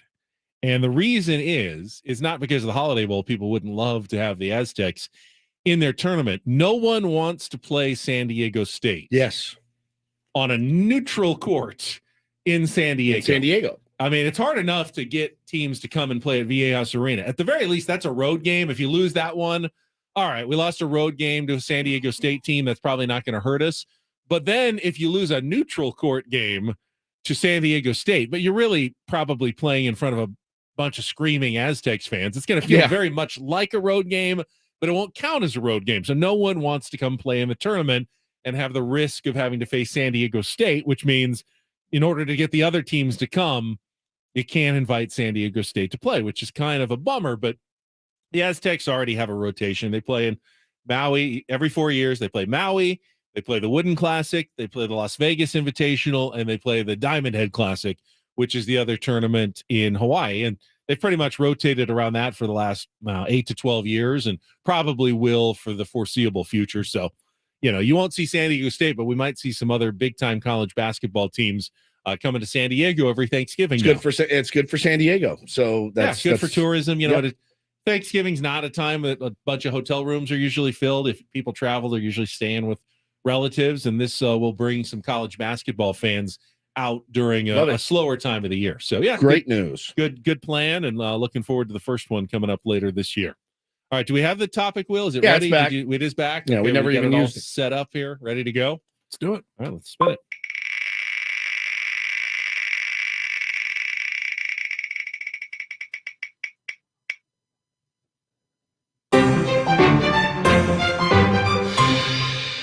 All right, everybody, bust out your cell phones. Okay. Yeah. What is the most used emoji on your phone? Oh, I've seen this has been something people have been How do I tweeting about figure that recently. out? Like just go to a start text, to text somebody and then just hit start the a emoji. text, Paul Rindle. and then go to the emojis. Mine's and then, the eggplant. I'm just kidding. It's not. Mine is the shrug. Yeah, You know that one? Yeah, that guy. Yeah, mine's the shrug, like shrug your shoulders, like Mine's the crying laughing. Mine's the I don't crying know. laughing. I'm not surprised you're both crying, laughing. Ben just every text he gets, he goes, I don't know. I don't know. Shrug. Just leave me out of it, please. He just doesn't I text don't us know. back. Just just leave me out of it. I have the crying emoji, the skull head for I'm dead. Oh, let's do a couple more. The here. sweating, the Sweating. Which one's that one? like the smiling with kind of the sweat dripping down. Oh his yeah, face. the one little drip coming down. And then I have the this one, the yikes. I've got the heart.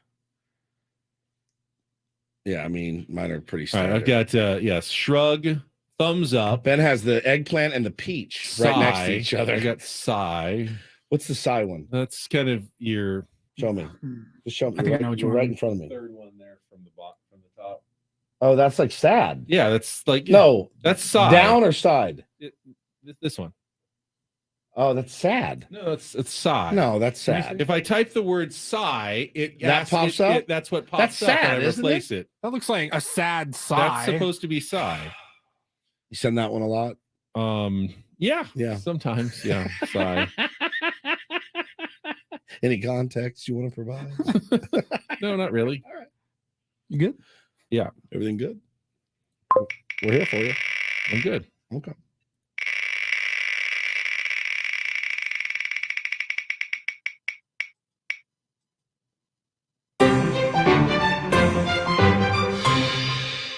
Would you rather? It's one of the I would you love rathers. would you rather. Would you rather speak all languages or be able to talk with animals? Talk with animals? Yeah, 100%. No brainer. I hate traveling at this point, so I'm good. I don't need to speak French. No. I would rather speak all languages. Would you? Yeah. Yeah. Because I don't think I really care what animals have to say.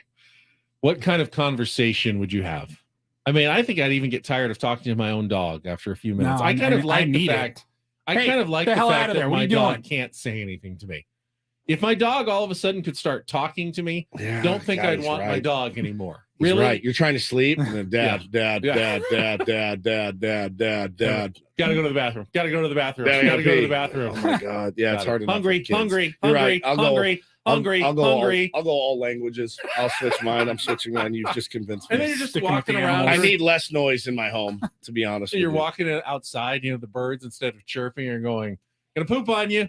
Yeah. I mean, I You're don't. right. I Yeah, really you're don't right. want to know what animals are saying. I get enough. I have enough. Yeah, I would lose its charm after about 5 minutes. It would have been nice to speak some French when I was in Paris because I know they were talking poorly. I think you would be so successful in whatever you wanted to do. Yeah. If you could communicate with So true. anybody at any time. That's that would pretty be genius. such a valuable skill. Like really fluent communication in every single language in any situation. I mean, what business would not want to hire you? Imagine going down to Petco Park and being able to speak to every single Player, Hassan Kim, yep. you Darvish, like useful in our business. Oh, it would. That's such a great answer. Useful in hospitality, work at a hotel or a restaurant, whatever. You can talk to anyone, kind of make them Travel. feel comfortable. You're right.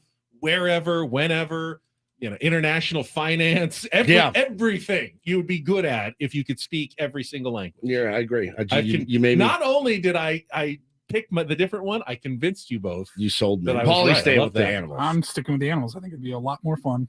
What would your cat say to you? Orange cat.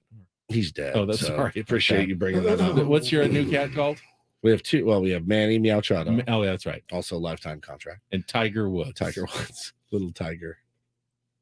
I don't know what they would say. Yeah. I really don't. Which is part of the beauty of having them because they can't talk. You're right. You've convinced me. All right, we got to go. Got to guess. All right, yeah, we got Joe Sheehan coming up. All right, well, take a break. He's got a great baseball newsletter. He is not as high on the pitch clock as some of the other baseball experts. He's got an interesting perspective, though. Get to that coming up next with Ben and Woods on San Diego's #1 sports station, 97.3 The Fan.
This hour on 97.3 The Fan is brought to you by Bob's Discount Furniture, home of the world-famous Bobopedic mattresses, with all the comfort and quality of a natural mattress brand for half the price. No matter your budget, there is a Bobopedic Memory Foam Hybrid or Hybrid Plus mattress for you. Check them out at mybobs.com. Looking forward to our next guest. Joe Sheehan writes a baseball newsletter that if you're a smart baseball fan, you know we like our smart baseball guests. I think you're going to like it a lot. We're going to talk to Joe after this check of traffic on 97.3 The Fan.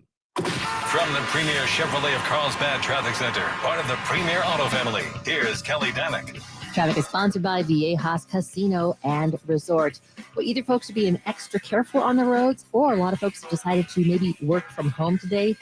Either way, win-win. Yeah, there are very few problems, guys. We do still have this accident northbound side of the 805 before University. That crashes over the right shoulder. And a couple style vehicles, one of them on the Claremont Mesa Boulevard off-ramp of northbound 163 and traveling on the northbound 5 right at the northbound 163 connector ramp. We have reports of a stall over to the right shoulder. The daily jackpots at Viejas Casino and Resort are on fire. Players have hit huge wins with bets as low as 50 cents.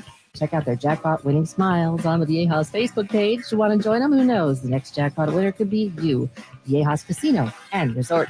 I'm Kelly Danick with Ben and Woods, San Diego's #1 sports station, 97.3 The Fan.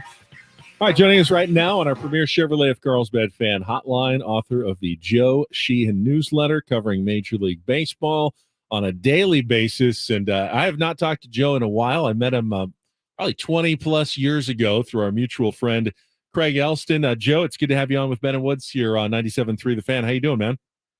Good, man. Long time no speak. Yeah, it's been a while, and you've been writing about the Padres a lot more lately, as has every baseball writer. I mean, I grew up, and it was hard to find any national Padres coverage throughout my entire youth. No one cared about the Padres, maybe the most afterthought of a team in Major League Baseball, but now it seems like on a daily basis we're seeing news stories, opinion pieces about the Padres, and you're no different in your newsletter, especially this last one. Well, they've made news. I mean, you go back to even 2015 when they hired AJ Preller and he had that big winter where he traded for Matt Kemp and really tried to accelerate the process. I mean, the Padres have been what we'll call a relevant team now for close to a decade. And this latest cycle, starting with the Manny Machado signing and on through trading for Juan Soto and trading for Yu Darvish, and now, of course, the Xander Bogaerts signing. I mean, they've tried. They've not said, oh, well, we're a small market. And to me, guys, I think it goes back a little bit to the transfer over to Peter Seidler has been a big part of it, but also being the only team in that city, I think gives them a unique position in baseball. They are the only baseball team that is the only major sports franchise in the city. I guess you rank San Diego sports franchise. I believe they have a soccer team, a lacrosse team, San Diego State basketball and football, but really there's nothing in baseball like what the Padres have in San Diego. I think they're trying to take advantage of that. Yeah, it was smart business. I mean, it makes perfect sense. And the business of baseball is something, Joe, I've been following you for a while. I am a subscriber to your newsletter. It's fantastic. I recommend everybody go subscribe. Well worth it, man. And you talk a lot about the business of baseball, and it's so funny, man, to see like so much consternation about what Peter Seidler is doing across the country. You've heard other owners name check him, at this point with Dick Monfort talking about, what Seidler's doing and what Cohen's doing. But what is it? What are the implications of that? Because we're already hearing about special meetings and they're going to be, diving into the business of baseball and how it's currently constructed. Yeah, there are two parallel conversations happening. One is that you have owners who are treating their team like a toy, if you will. That's a little too flippant. But this is the way I think a baseball team should be run. A baseball team isn't a business.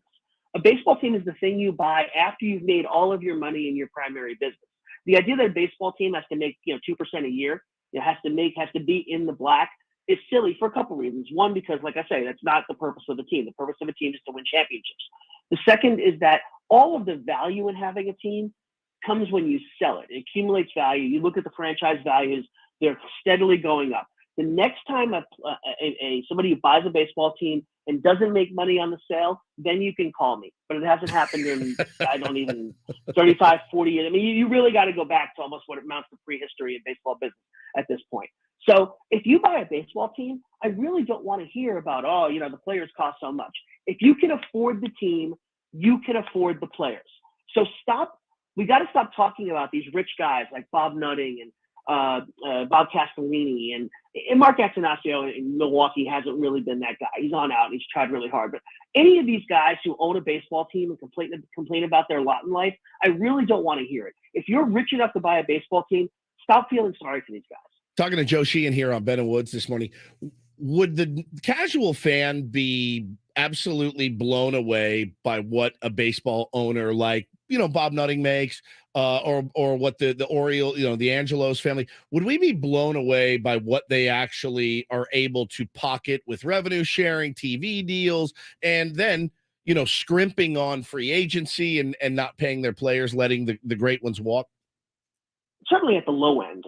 If you look at teams like the Rays, the A's, the Pirates, this isn't 1993 anymore. We have a robust system of revenue sharing in Major League Baseball. At the top end, the Yankees, the Dodgers are putting in about $70, $80 million a year into the kitty. At the bottom end, the Reds, the Pirates are collecting about that much. That's just in local revenue sharing.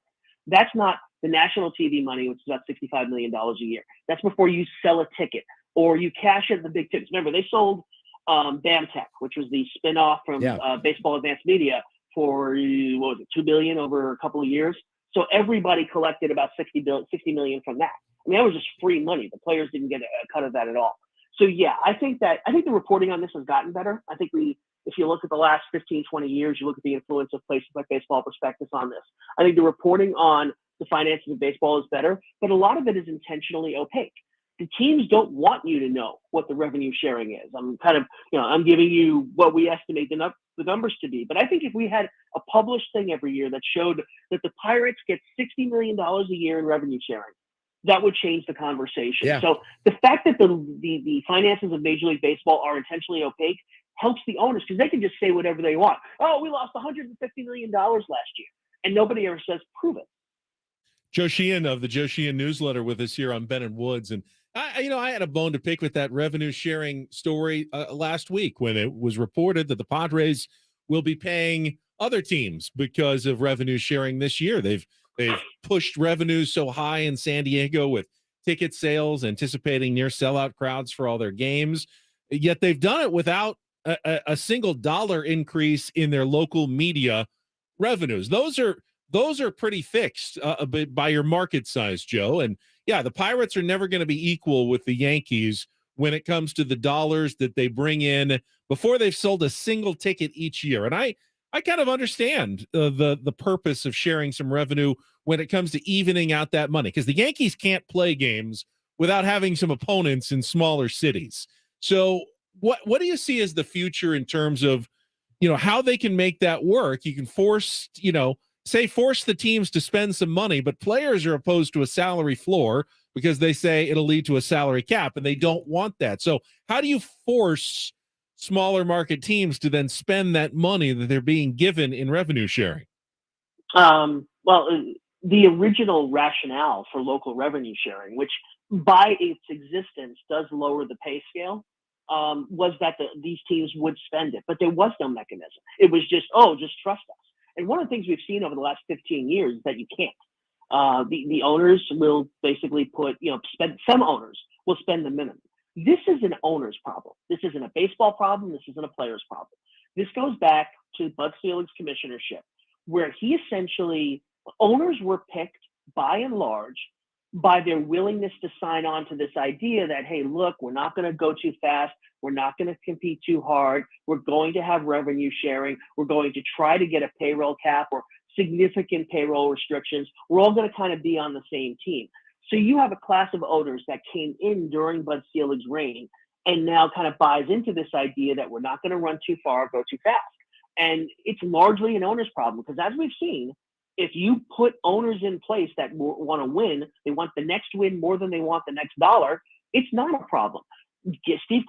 The Dodgers and Mets are interesting because both teams were tentpole franchises that were sold under duress.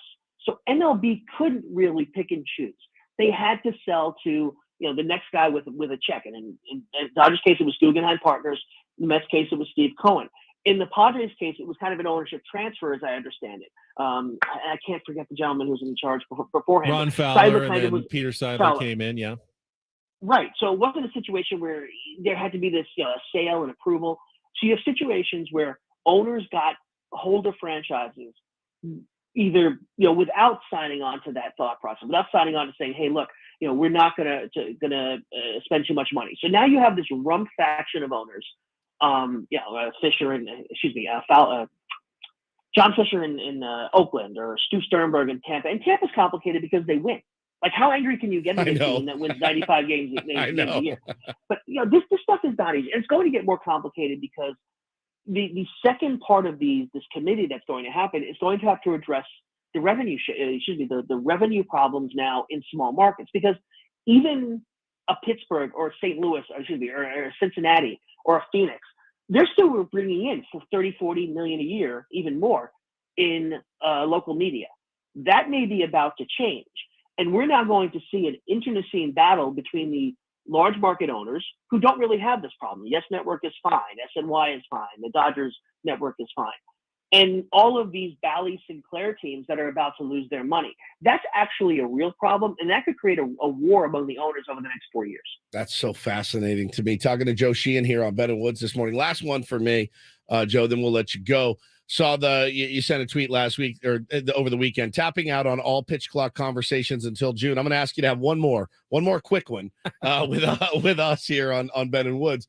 The pitch clock. I said game one was like it was so speedy. It was so weird to see. I guess I might have gotten used to it over the last few days, but your kind of overarching thoughts on that. We're not going to know anything until June. Because we already know that the pitch clock speeds up games where people don't care about the results. Look, I know it worked in the minor leagues, but you don't have a PCL fantasy team. You didn't make any bets on the Eastern League last year. You don't I couldn't ask you a single minor league score last year. Yeah, fair enough. The purpose of minor league baseball is skills development. I think there was a 4-2 nice game, Joe. I'm pretty sure. 3-1 maybe in there somewhere. No, I looked it up. There was no 4-2 game. Dang.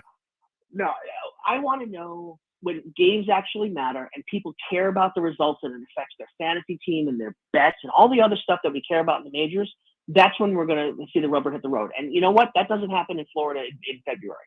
So I also want to see how pitchers react when the relievers are throwing 3 times in 4 days, when starters are having 30 pitch innings. None of this is going to happen in March.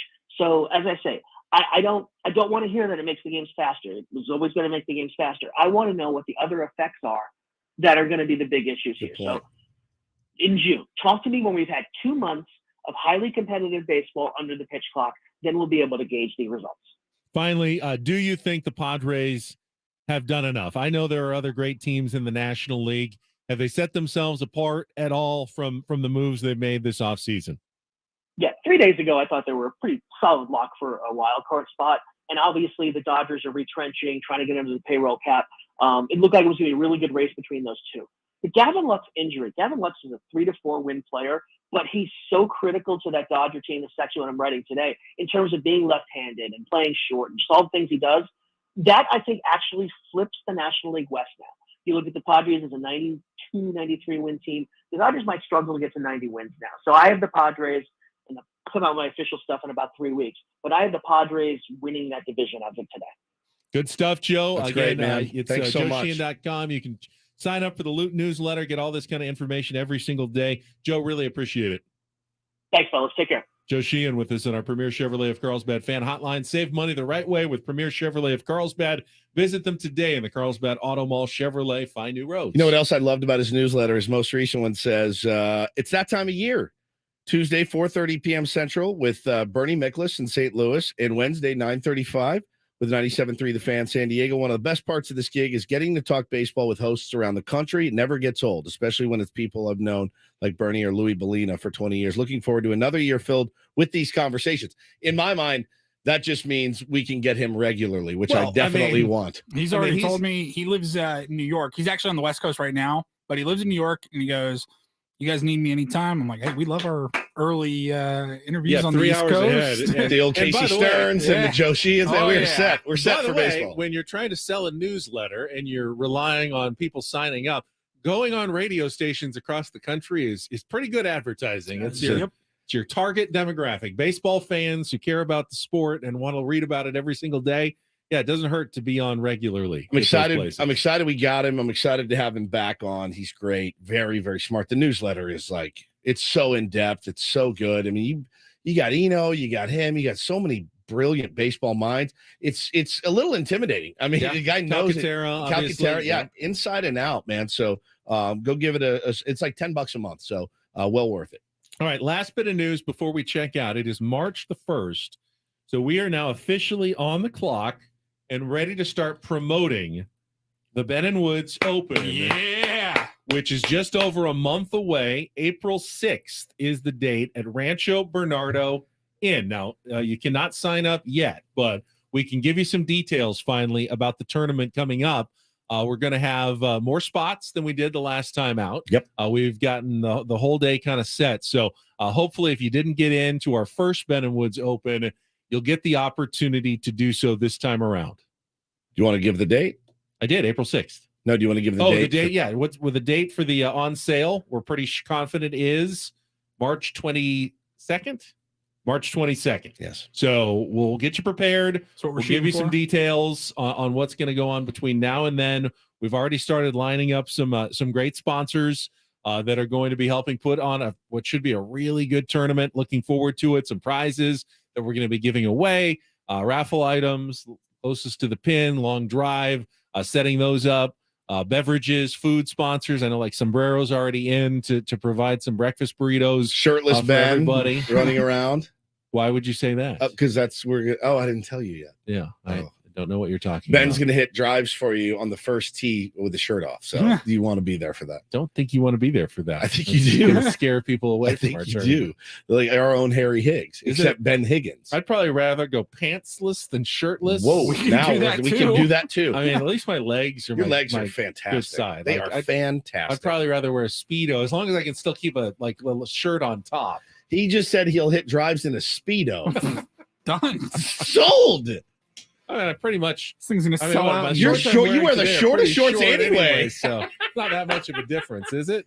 All right, that's it for us. We're out of time. Great job as always to our producer Paul Reindl. For Stephen Woods, I'm Ben Higgins. Enjoy the rest of your Wednesday. We'll talk to you tomorrow morning at 6 a.m. on San Diego's #1 sports station, 97.3 The Fan.